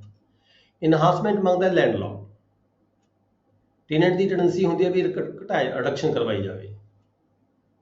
ਇਨਹਾਂਸਮੈਂਟ ਦੀ ਟੈਂਡੈਂਸੀ ਕਿਹਦੀ ਹੁੰਦੀ ਹੈ? ਮਾਲਕ ਦੀ, ਵੀ ਮੇਰੀ ਜਿਹੜੀ ਪ੍ਰੋਡਿਊਸ ਹੈਗੀ ਹੈ, ਮੇਰਾ ਹੁਣ ਕਿਰਾਇਆ ਵਧਾਇਆ ਜਾਵੇ। ਉਹ ਕਿਰਾਇਆ ਵਧਾਉਣ ਦੇ ਕੀ ਕਾਰਨ ਹੋ ਸਕਦੇ ਨੇ, ਕਿਸ ਵਿਸ਼ੇ ਤੇ ਕਿਰਾਇਆ ਵਧਾਉਣ ਦੇ ਲਈ ਜਿਹੜਾ ਲੈਂਡਲॉर्ड ਕਹਿ ਸਕਦਾ ਹੈਗਾ। ਜੇਕਰ ਕਿਸੇ ਕਾਰਨ ਜਿਹੜੀ ਹੈਗੀ ਉਹਦੀ ਉਹ ਸ਼ੇਅਰ ਲੈਂਦਾ ਹੋਵੇ, ਜੇ ਤਾਂ ਦੇਖੋ ਤਾਂ ਲਮਸਮ ਹੈਗਾ ਤਾਂ ਗੱਲ ਵੱਖਰੀ ਹੈਗੀ ਹੈ, ਪਰ ਜੇ ਉਹ ਸ਼ੇਅਰ ਲੈਂਦਾ ਹੋਵੇ ਪ੍ਰੋਡਿਊਸ ਦਾ, ਜਿਹੜਾ ਮਾਲਕ ਹੈ ਟੈਨੈਂਟ ਤੋਂ ਪ੍ਰੋਡਿਊਸ ਦਾ ਸ਼ੇਅਰ ਲੈਂਦਾ ਹੋਵੇ, ਜਾਂ ਨੇਚਰ ਆਫ ਦਾ ਕ੍ਰੌਪ ਨੂੰ ਦੇਖਦੇ ਹੋਏ ਵੀ ਕਿਹੜੀ ਕ੍ਰੌਪ ਬੀਜਣੀ ਹੈ ਟੈਨੈਂਟ ਨੇ, ਕਿਸ ਕ੍ਰੌਪ ਦੇ ਵਿੱਚੋਂ ਕਿੰਨਾ ਫਿਰ ਉਹਨੂੰ ਸ਼ੇਅਰ ਮਿਲੇਗਾ, ਉਹ ਲੈਂਦਾ ਹੋਵੇ, ਜਾਂ ਲਮਸਮ ਇਨ ਕਾਈਂਡ ਲੈਂਦਾ ਹੋਵੇ ਇਫ ਇਰੀਗੇਟਡ। ਜੇਕਰ ਇਹ ਸਾਰੀਆਂ ਜ਼ਮੀਨਾਂ ਦੇ ਵਿੱਚੋਂ ਇਦਾਂ ਉਹ ਪ੍ਰੋਡਿਊਸ ਲੈਂਦਾ ਹੋਵੇ, ਇਹ ਸ਼ੇਅਰ ਲੈਂਦਾ ਹੋਵੇ ਫਸਲ ਦੇ ਵਿੱਚੋਂ, ਠੀਕ ਹੈ, ਤਾਂ ਫਿਰ ਕੀ ਕਾਰਨ ਹੈ ਰੈਂਟ ਵਧਾਉਣ ਲਈ ਕਿਉਂ ਕਹਿ ਸਕਦਾ ਹੈ? ਜੇ ਕਿਸੇ ਕਾਰਨ ਜਿਹੜੀ ਉਹਦੀ ਖੇਤ ਹੈਗਾ, ਜ਼ਮੀਨ ਹੈਗੀ ਹੈ, ਉਹ ਇਰੀਗੇਟਡ ਹੋ ਜਾਵੇ, ਜਾਂ ਉਹਨੇ ਟਿਊਬਵੈਲ ਲਗਵਾਤਾ ਹੋਵੇ ਖੇਤ ਦੇ ਵਿੱਚ, ਠੀਕ ਹੈ, ਜਾਂ ਕਿਸੇ ਨਹਿਰੀ ਪਾਣੀ ਲੱਗਣ ਲੱਗ ਗਿਆ ਹੋਵੇ ਖੇਤ ਨੂੰ, ਤਾਂ ਫਸਲ ਕੀ ਪੈਦਾਵਾਰ ਵਧੇਗੀ। ਠੀਕ ਹੈ, ਪੈਦਾਵਾਰ ਜਦੋਂ ਵੱਧ ਜਾਂਦੀ ਹੈ ਫਿਰ ਉਹ ਉਹਦੇ ਵਿੱਚੋਂ ਜਿਹੜਾ ਹੈਗਾ ਇਨਹਾਂਸਮੈਂਟ ਦਾ ਜਿਹੜਾ ਦਾਵਾ ਪਾ ਕੇ ਇਨਹਾਂਸਮੈਂਟ ਦੀ ਜਿਹੜੀ ਫਸਲ ਹੈਗੀ ਉਹਦਾ ਜਿਹੜਾ ਲਮਸਮ ਪੈਸੇ ਲੈਂਦਾ ਹੈਗਾ, ਹੋਰ ਲੈਂਦਾ ਹੈਗਾ, ਠੀਕ ਹੈ, ਉਹਦੇ ਲਈ ਇਨਹਾਂਸਮੈਂਟ ਦੇ ਲਈ ਜਿਹੜਾ ਹੈਗਾ ਲੈਂਡਲॉर्ड ਹੈ ਉਹ ਟੈਨੈਂਟ ਤੋਂ ਇਨਹਾਂਸਮੈਂਟ ਦੇ ਲਈ ਜਿਹੜਾ ਦਾਵਾ ਪਾ ਸਕਦਾ ਰੈਵਨਿਊ ਕੋਰਟ ਦੇ ਵਿੱਚ। ਇਸੇ ਤਰੀਕੇ ਸੈਕਸ਼ਨ 21 ਚ ਕੀ ਕਹਿੰਦਾ ਹੈ? ਰਿਡਕਸ਼ਨ ਦੀ ਗੱਲ ਕੀਤੀ ਜਾਂਦੀ ਹੈ। ਜਿਹੜਾ ਟੈਨੈਂਟਸ ਹੁੰਦੇ ਨੇ ਉਹ ਆਪਣੇ ਕਿਰਾਏ ਨੂੰ, ਆਪਣੇ ਰੈਂਟ ਨੂੰ ਜਿਹੜਾ ਅਦਾ ਕਰਦੇ ਨੇ, ਰੈਂਟ ਨੂੰ ਘਟਾਉਣ ਦੀ ਗੱਲ ਕਰਦੇ ਨੇ। ਰੈਂਟ ਕਦੋਂ ਘਟਾਉਣਾ ਪੈਂਦਾ ਹੈ? ਰੈਂਟ ਉਦੋਂ ਘਟਾਏਗਾ ਮਾਲਕ, ਜਿਹੜਾ ਰੈਂਟ ਹੈਗਾ ਟੈਨੈਂਟ ਰੈਂਟ ਘਟਾਉਣ ਦੀ ਗੱਲ ਕਦੋਂ ਕਰੇਗਾ? ਜਦੋਂ ਕੋਈ ਜਿਹੜੀ ਜ਼ਮੀਨ ਸੀਗੀ ਪਹਿਲਾਂ ਇਰੀਗੇਟਡ ਸੀਗੀ, ਪਹਿਲਾਂ ਪਾਣੀ ਲੱਗਦਾ ਸੀਗਾ, ਠੀਕ ਹੈ, ਕਿਸੇ ਕਾਰਨ ਪਾਣੀ ਲੱਗਣੋਂ ਹਟ ਜਾਵੇ, ਬੋਰ ਖਤਮ ਹੋ ਜਾਵੇ, ਜਿਹੜਾ ਬੋਰ ਚੱਲਦਾ ਸੀ ਖੇਤ ਦੇ ਵਿੱਚ ਬੋਰ ਬਹਿ ਜਾਵੇ, ਜ਼ਮੀਨ ਮਾਰੂ ਬਣ ਜਾਵੇ। ਜਦੋਂ ਜ਼ਮੀਨ ਮਾਰੂ ਬਣ ਜਾਏਗੀ ਫਿਰ ਰੈਂਟ ਹੋ ਇੰਨਾ ਪਏ, ਜਿੰਨਾ ਰੈਂਟ ਆਲਰੇਡੀ ਪੇ ਕਰ ਰਿਹਾ ਟੈਨੈਂਟ ਮਾਲਕ ਨੂੰ, ਠੀਕ ਹੈ, ਉਹਨਾਂ ਰੈਂਟ ਪੇ ਕਰਨ ਦੇ ਵਿੱਚ ਅਸਮਰਥ ਹੋ ਜਾਵੇ, ਕੈਸ਼ ਰੈਂਟ ਪੇ ਕਰਦਾ ਸੀਗਾ, ਠੀਕ ਹੈ, cash rents paid by the occupancy tenants, ਤਾਂ ਫਿਰ ਉਹਨਾਂ ਕੈਸ਼ ਰੈਂਟ ਪੇ ਨਹੀਂ ਕਰ ਪਾਏਗਾ ਤਾਂ ਕੀ ਹੁੰਦਾ ਹੈਗਾ, ਤਾਂ ਜਿਹੜਾ ਟੈਨੈਂਟ ਹੈਗਾ ਉਹ ਰੈਵਨਿਊ ਕੋਰਟ ਦੇ ਵਿੱਚ ਜਾ ਕੇ ਦਾਅਵਾ ਦਾਇਰ ਕਰ ਸਕਦਾ ਹੈ ਆਪਣੀ ਜਿਹੜੀ ਰਿਡਕਸ਼ਨ ਕਰਨ ਦੇ ਲਈ। ਫਿਰ ਫਰਦਰ ਜਿਹੜੀਆਂ ਕਾਰਵਾਈਜ਼ ਹੁੰਦੀਆਂ ਆਪਾਂ ਅੱਗੇ ਜਾ ਕੇ ਪੜਾਂਗੇ। ਰੈਵਨਿਊ ਆਫਿਸਰ ਨੇ ਕੀ ਪ੍ਰੋਸੈਸ ਅਡਾਪਟ ਕਰਨੇ ਹੁੰਦੇ ਨੇ, ਕਿਰਾਇਆ ਵਧਾਇਆ ਜਾ ਸਕਦਾ ਜਾਂ ਕਿਰਾਇਆ ਘਟਾਇਆ ਜਾ ਸਕਦਾ। ਇਹ ਜਿਹੜੇ ਸੈਕਸ਼ਨ 20 ਤੇ 21 ਹੈਗੇ ਨੇ, 20 ਸੈਕਸ਼ਨ 'ਚ ਲੈਂਡਲॉर्ड ਐਪਲੀਕੇਸ਼ਨ ਦੇ ਸਕਦਾ ਹੈ, ਤੇ ਜਿਹੜਾ 21 ਸੈਕਸ਼ਨ ਹੈ, 21 ਸੈਕਸ਼ਨ ਦੇ ਵਿੱਚ ਟੈਨੈਂਟ ਹੈ ਜਿਹੜਾ ਉਹ ਐਪਲੀਕੇਸ਼ਨ ਦੇ ਸਕਦਾ ਹੈ ਕਿਰਾਇਆ ਘਟਾਉਣ ਦੀ ਖਾਤਰ, ਵੀ ਜਿਹੜੀ ਜ਼ਮੀਨ ਹੈ ਫਰਟਾਈਲ ਨਹੀਂ ਰਹੀ। ਸੈਕਸ਼ਨ 20 ਦੇ ਵਿੱਚ ਲੈਂਡਲॉर्ड ਕਹਿ ਸਕਦਾ ਹੈ ਵੀ ਜਿਹੜੀ ਜ਼ਮੀਨ ਹੈ ਫਰਟਾਈਲ ਹੋ ਗਈ, ਪੈਦਾਵਾਰ ਵੱਧ ਗਈ, ਤੇ ਜਿਹੜਾ ਮੇਰਾ ਰੈਂਟ ਵਧਾਇਆ ਜਾਵੇ। ਨੈਕਸਟ ਹੈ section 22 enhancement of cash rent of occupancy tenants if gross may be enhanced. ਜੇਕਰ ਗ੍ਰੋਸ ਲਮਸਮ ਪੇਮੈਂਟ ਲੈਂਦਾ ਕੋਈ ਲੈਂਡਲॉर्ड ਟੈਨੈਂਟ ਤੋਂ, ਠੀਕ ਹੈ, ਕੈਸ਼ ਦੇ ਚ ਲੈਂਦਾ ਹੈਗਾ ਆਕੂਪੈਂਸੀ ਟੈਨੈਂਟ ਤੋਂ, ਤਾਂ ਫਿਰ ਉਹ ਇਨਹਾਂਸਮੈਂਟ ਦੀ ਗੱਲ ਕੀਤੀ ਗਈ ਹੈ। ਕਿੰਨੀ ਇਨਹਾਂਸਮੈਂਟ ਹੋ ਸਕਦੀ ਹੈ? ਇੱਥੇ ਅੱਗੇ ਫਿਰ ਥੋੜਾ ਪ੍ਰੋਸੀਜਰ ਆ ਗਿਆ। ਹੁਣ ਰੈਵਨਿਊ ਆਫਿਸਰ ਨੇ ਜੋ ਪ੍ਰੋਸੀਜਰ ਅਡਾਪਟ ਕਰਨਾ ਹੈ, ਤਾਂ ਰੈਵਨਿਊ ਆਫਿਸਰ ਮੰਨ ਲਓ ਕਿਰਾਇਆ ਲੈਂਡਲॉर्ड ਨੇ ਦਾਵਾ ਪਾਇਆ ਸੀਗਾ ਸੈਕਸ਼ਨ 20 ਦੇ ਵਿੱਚ, ਲੈਂਡਲੋਰਡ ਨੇ ਦਾਅਵਾ ਪਾਇਆ ਕਿਰਾਇਆ ਵਧਾਉਣ ਦੀ ਖਾਤਰ, ਰੈਂਟ ਵਧਾਉਣ ਦੀ ਖਾਤਰ। ਤਾਂ ਰੈਂਟ ਕਿੰਨਾ ਵਧਾਇਆ ਜਾ ਸਕਦਾ ਹੈ? ਜਿਹੜੀ ਸਬਸੈਕਸ਼ਨ 1 ਹੈ, ਇੱਕ ਦੇ ਵਿੱਚ ਕੀ ਹੈ, ਲੈਸ ਦੈਨ 2 ਆਨਾ। ਜੇਕਰ ਮਾਲਕ ਜਿਹੜਾ 5(1) ਆਕੂਪੈਂਸੀ ਟੈਨੈਂਟ ਹੋਵੇ ਤੇ ਸੈਕਸ਼ਨ 5 ਦੇ ਅਧੀਨ ਆਉਂਦਾ ਹੋਵੇ, 5 ਦੇ ਅਧੀਨ ਜਿਹੜੀ ਸਬਸੈਕਸ਼ਨ 1 ਹੈਗੀ ਆ ਉਹ 20 ਸਾਲ ਦਾ, 30 ਸਾਲ ਦਾ, ਠੀਕ ਹੈ, 2 ਜਨਰੇਸ਼ਨ ਤੋਂ, ਹੋਰ ਜਨਰੇਸ਼ਨ ਤੋਂ ਚੱਲਿਆ ਰਹੇ, ਉਸ ਕੇਸ ਦੇ ਵਿੱਚ ਕੀ ਹੈਗਾ, ਸਿਰਫ 2 ਆਨਾ, 2 ਆਨਾ। B ਕਲੌਜ਼ ਦੇ ਵਿੱਚ ਲੈਸ ਦੈਨ 6 ਆਨਾ ਤੇ C ਕਲੌਜ਼ ਦੇ ਵਿੱਚ 12 ਆਨਾ। Land revenue the enhancement of 2 ਆਨਾ, 6 ਆਨਾ, 12 ਆਨਾ in subsection 1 plus land revenue plus cessus।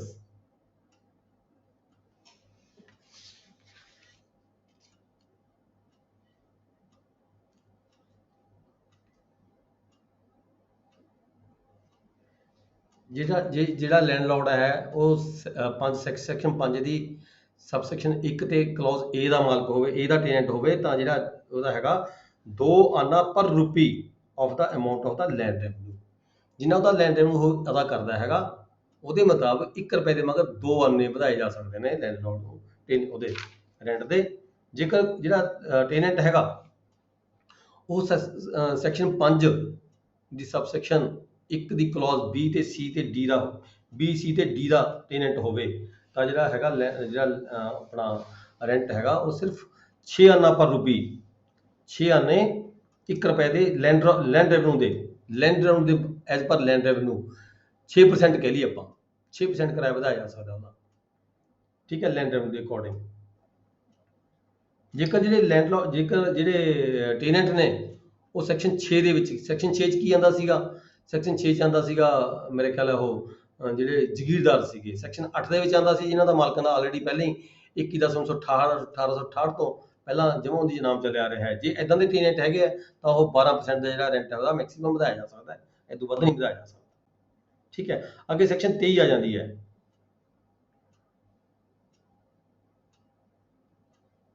Reduction ਦੀ ਗੱਲ ਕਰਦੇ ਹਾਂ। ਫਿਰ ਅੱਗੇ ਸੈਕਸ਼ਨ 23 ਦੇ ਵਿੱਚ ਰਿਡਕਸ਼ਨ ਦੀ ਗੱਲ ਕਰਦੇ ਹਾਂ। Reduction of the rent refer to in last following sections।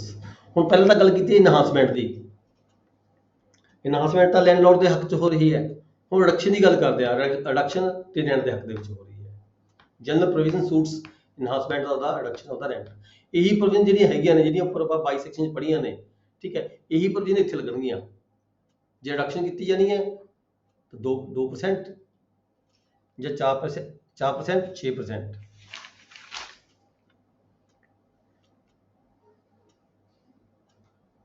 दो आना पर रुपीज, 6 आना पर रुपीज ਤੇ 12 ਆਨਾ ਪਰ ਰੁਪੀਸ। ਇਦਾਂ ਜਿਹੜੀਆਂ ਉੱਪਰ ਕਲਾਸ ਸੀਗੀਆਂ ਸੇਮ ਕਲਾਸ ਇੱਥੇ ਆਣਗੀਆਂ। ਇਦੋਂ ਜ਼ਿਆਦਾ ਕਿਰਾਇਆ ਜਿਹੜਾ ਹੈਗਾ ਨਹੀਂ ਘਟਾਇਆ ਜਾ ਸਕਦਾ, ਨਾ ਕਿਰਾਇਆ ਇਦੋਂ ਹੈਗਾ ਵੱਧ ਵਧਾਇਆ ਜਾ ਸਕਦਾ ਹੈ, ਨਾ ਘਟਾਇਆ ਜਾ ਸਕਦਾ ਹੈਗਾ, ਸੇਮ ਇੱਥੇ ਲੱਗੀਆਂ ਪਾਵਰ ਸੀ। ਨੈਕਸਟ ਹੈਗਾ section 24 enhancement and reduction of the rent by the suit. ਜਦੋਂ ਸੂਟ ਫਾਈਲ ਹੁੰਦਾ ਹੈਗਾ ਤਾਂ ਰੈਵਨਿਊ ਕੋਰਟ ਨੇ ਕੀ ਦੇਖਣਾ ਹੈ? ਇਨਹਾਂਸਮੈਂਟ ਦਾ ਸੂਟ ਫਾਈਲ ਹੋ ਗਿਆ, ਰਿਡਕਸ਼ਨ ਦਾ ਸੂਟ ਫਾਈਲ ਹੋ ਗਿਆ, ਰੈਂਟ ਦਾ by the suit. Revenue court suit either by the landlord ਜਾਂ ਟੈਨੈਂਟ, ਜੇ ਤਾਂ ਲੈਂਡਲੋਰਡ ਨੇ ਸੂਟ ਫਾਈਲ ਕੀਤਾ ਹੈ, ਚਾਹੇ ਟੈਨੈਂਟ ਨੇ ਸੂਟ ਫਾਈਲ ਕੀਤਾ ਹੈ। ਲੈਂਡਲੋਰਡ ਨੇ ਸੂਟ ਫਾਈਲ ਕੀਤਾ ਇਨਹਾਂਸਮੈਂਟ ਦੇ ਲਈ, ਟੈਨੈਂਟ ਨੇ ਸੂਟ ਫਾਈਲ ਕੀਤਾ ਰਿਡਕਸ਼ਨ ਦੇ ਲਈ। ਜੇ ਪਹਿਲਾਂ ਇੱਕ ਵਾਰੀ ਹੋ ਚੁੱਕਿਆ, ਇਨਹਾਂਸਮੈਂਟ ਹੋ ਚੁੱਕੀ ਜਾਂ ਰਿਡਕਸ਼ਨ ਹੋ ਚੁੱਕੀ, ਫਿਰ ਉਸ ਤੋਂ ਬਾਅਦ 5 ਸਾਲ ਤੱਕ ਜਿਹੜਾ ਇਹ ਸੂਟ ਹੈ ਲਾਈ ਨਹੀਂ ਕਰੇਗਾ।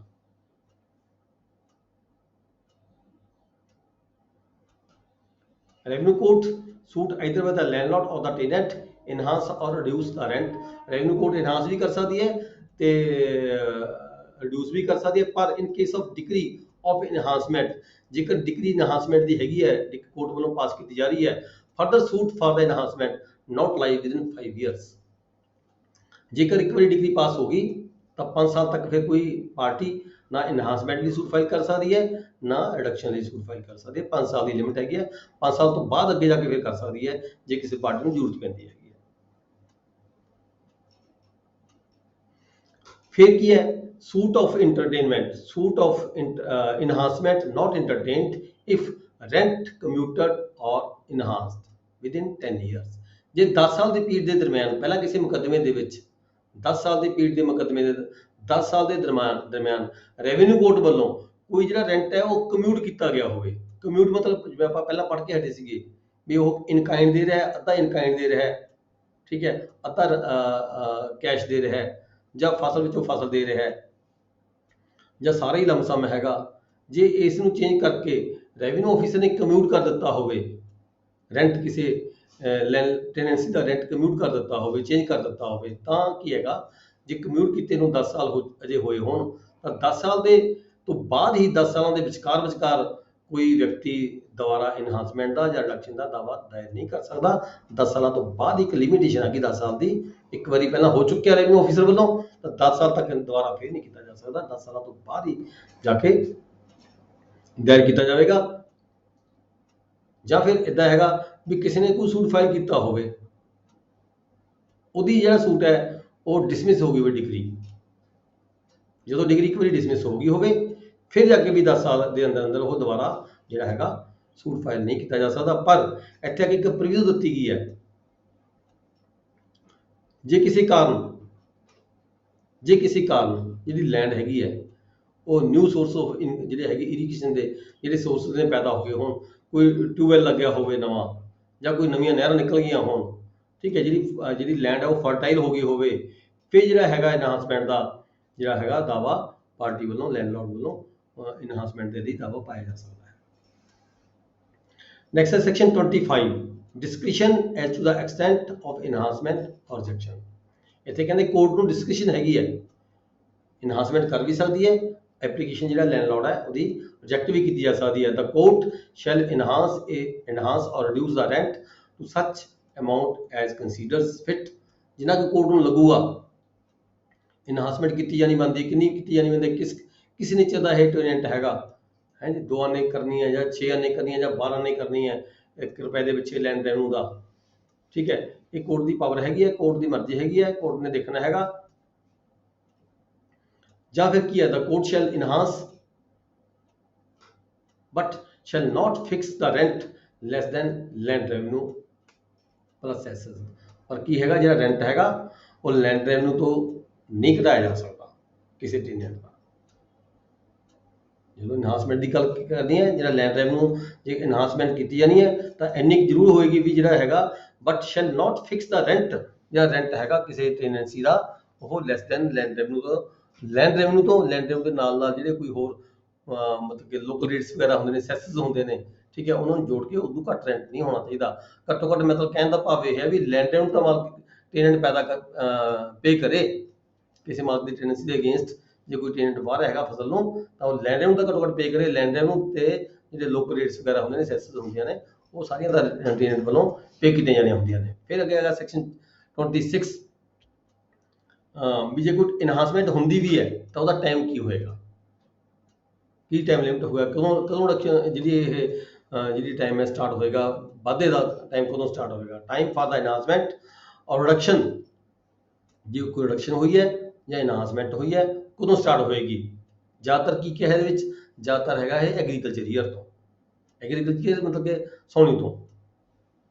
ਜਨਰਲ ਦੇ ਵਿੱਚ ਤਾਂ ਇਹ ਹੈਗਾ, ਪਰ ਫਿਰ ਵੀ ਜੇਕਰ ਕੋਰਟ ਚਾਹੇ ਤਾਂ ਆਪਣੀ ਜਿਹੜੀ ਡਿਗਰੀ ਹੈਗੀ ਹੈ, ਡਿਗਰੀ ਦੇ ਵਿੱਚ ਜਦੋਂ ਕੋਈ ਡਿਗਰੀ ਪਾਸ ਕਰਨੀ ਹੈ ਕੋਰਟ ਨੇ, ਇਨਹਾਂਸਮੈਂਟ ਦੀ ਡਿਗਰੀ ਪਾਸ ਕਰਨੀ ਹੈ, ਰਿਡਕਸ਼ਨ ਦੀ ਡਿਗਰੀ ਪਾਸ ਕਰਨੀ ਹੈ ਰੈਂਟ ਦੇ, ਤਾਂ ਕੋਰਟ ਵੱਲੋਂ ਜਿਹੜੀ ਆਪਣੀ ਡਿਗਰੀ ਹੈ, ਡਿਗਰੀ ਦੇ ਵਿੱਚ ਸਪੈਸੀਫਾਈ ਕੀਤਾ ਜਾਵੇਗਾ ਵੀ ਜਿਹੜਾ ਇਹ ਕਿਰਾਏ ਦੀ ਜਿਹੜੀ ਮੈਂ ਵਾਅਦਾ ਕੀਤਾ ਹੈ ਜਾਂ ਕਿਰਾਏ ਘੱਟ ਕੀਤਾ ਹੈ ਤੇ ਇਹ ਕਿਹੜੀ ਫਸਲ ਤੋਂ ਲਾਗੂ ਹੋਏਗਾ। From the commencement of the agriculture year, general law ਤਾਂ ਇਹੀ ਹੈ, ਪਰ year next following date of the decree ਜਾਂ ਅਗਲੇ ਸਾਲ ਤੋਂ ਸ਼ੁਰੂ ਹੋਏਗਾ, ਠੀਕ ਹੈ। In case of the reduction court specify in the decree date of reduction, ਠੀਕ ਹੈ। ਦੋਨੋਂ ਕੇਸਾਂ ਦੇ ਵਿੱਚ ਕੋਰਟ ਜਿਹੜੀ ਹੈਗੀ ਆ ਉਹ ਟਾਈਮ ਜਿਹੜਾ ਹੈਗਾ ਸਪੈਸੀਫਾਈ ਕਰੀ ਆਪਣੀ ਡਿਗਰੀ ਦੇ ਵਿੱਚ ਵੀ ਕਦੋਂ ਜਿਹੜੀ ਹੈਗੀ ਹੈ ਘਾਟਾ ਜਾਂ ਵਾਧਾ ਕਦੋਂ ਲਾਗੂ ਹੋਏਗਾ। ਨੈਕਸਟ ਹੈ section 27 adjustment of rates, adjustment of rents expressed in terms of the land revenue।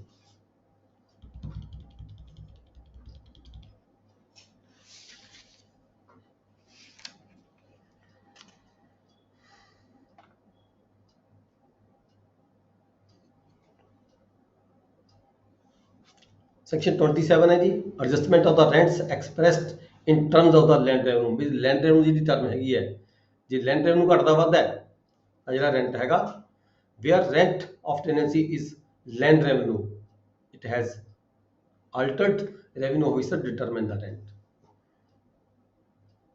ਜਿੱਥੇ ਜਿਹੜਾ ਰੈਂਟ ਹੈਗਾ ਉਹ ਲੈਂਡ ਰੈਵਨਿਊ ਹੈ ਟੈਨੈਂਸੀ ਦੇ ਅਗੇਂਸਟ। ਆਪਾਂ ਕਹਿੰਦੇ ਨਾ ਪਹਿਲਾਂ ਸੁਣਦੇ ਵੀ ਹੋਵੋਗੇ ਤੁਸੀਂ ਵੀ ਮਾਮਲੇ ਤੇ ਹੀ ਜਿਹੜੇ ਲੋਕ ਸੀਗੇ ਖੇਤੀ ਛੱਡ ਦਿੰਦੇ ਸੀ, ਜ਼ਮੀਨ ਛੱਡ ਦਿੰਦੇ ਸੀਗੇ, ਵੀ ਮਾਮਲਾ ਤੇ ਹਾਲਾ ਤੇ ਪਾਲਾ ਕੋਲੋਂ ਤੋਂ ਨਹੀਂ ਲੰਘਦੇ, ਠੀਕ ਹੈ, ਨੇੜੇ ਤੋਂ ਨਹੀਂ ਲੰਘਦੇ। ਇਸ ਕਰਕੇ ਜਦੋਂ ਮਾਮਲਾ ਉਸ ਵੇਲੇ ਇਹਦੀ ਇੰਨੀ ਮਤਲਬ ਕਿ ਇਹਦੀ ਇੰਪੋਰਟੈਂਸ ਸੀ ਲੈਂਡ ਰੈਵਨਿਊ ਦੀ, ਲੋਕ ਮਾਮਲਾ ਦੇਣ ਦੇ ਇਵਜ਼ ਦੇ ਵਿੱਚ ਹੀ ਦੂਜੇ ਮਾਲਕ ਨੂੰ ਜ਼ਮੀਨ ਜਿਹੜੀ ਹੈਗੀ ਸੀ ਛੱਡ ਦਿੰਦੇ ਸੀ ਵੀ ਭਾਈ ਤੂੰ ਮੇਰੀ ਆ ਜ਼ਮੀਨ ਸਾਂਭ ਤੇ ਮਾਮਲਾ ਭਰੀ ਜਾ, ਠੀਕ ਹੈ।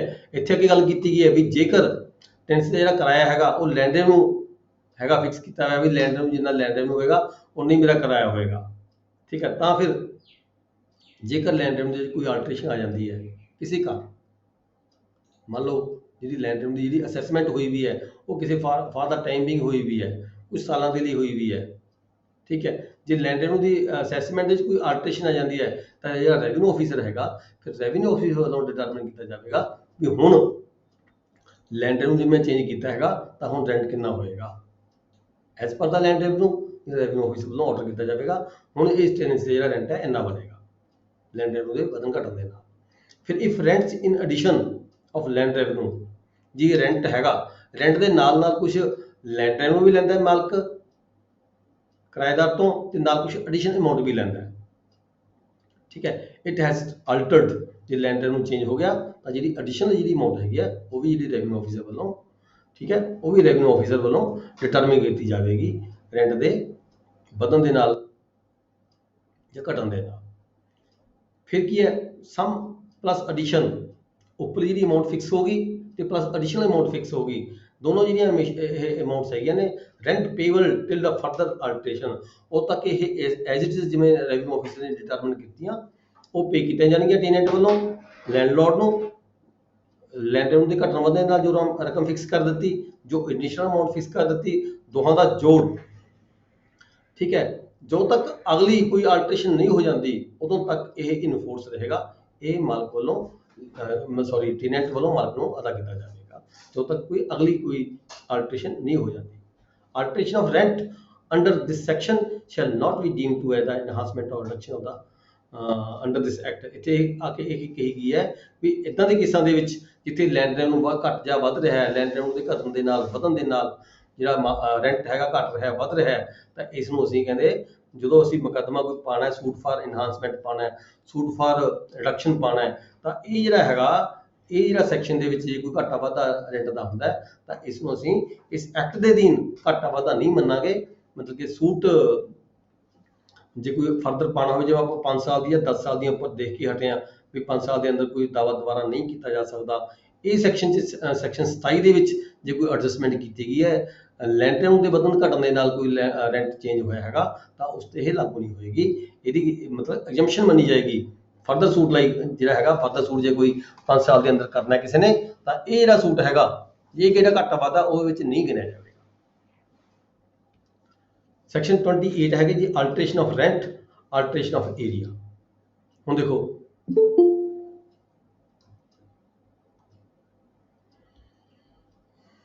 Alteration of rent, alteration of area, every tenant, ਜੇ ਕੋਈ ਕਿਸੇ ਦਾ ਜਿਹੜੀ ਜ਼ਮੀਨ ਹੈ ਟੈਨੈਂਸੀ ਹੈ, ਟੈਨੈਂਸੀ 5 ਕਿੱਲਿਆਂ ਦੀ ਹੈ, ਠੀਕ ਹੈ, ਉਹ 5 ਕਿੱਲੇ ਦੀ ਥਾਂ ਤੇ 1 ਕਿੱਲੇ 4 ਰਹਿ ਗਏ, ਮੰਨ ਲਓ ਬੁਰਦਗੀ ਹੋ ਗਈ, ਠੀਕ ਹੈ, ਕੋਈ ਦਰਿਆ ਸੀਗਾ, ਦਰਿਆ ਵਹਾ ਕੇ ਲੈ ਗਿਆ, ਕਿੱਲਾ ਖਤਮ ਹੋ ਗਿਆ, ਠੀਕ ਹੈ, 4 ਕਿੱਲੇ ਰਹਿ ਗਏ।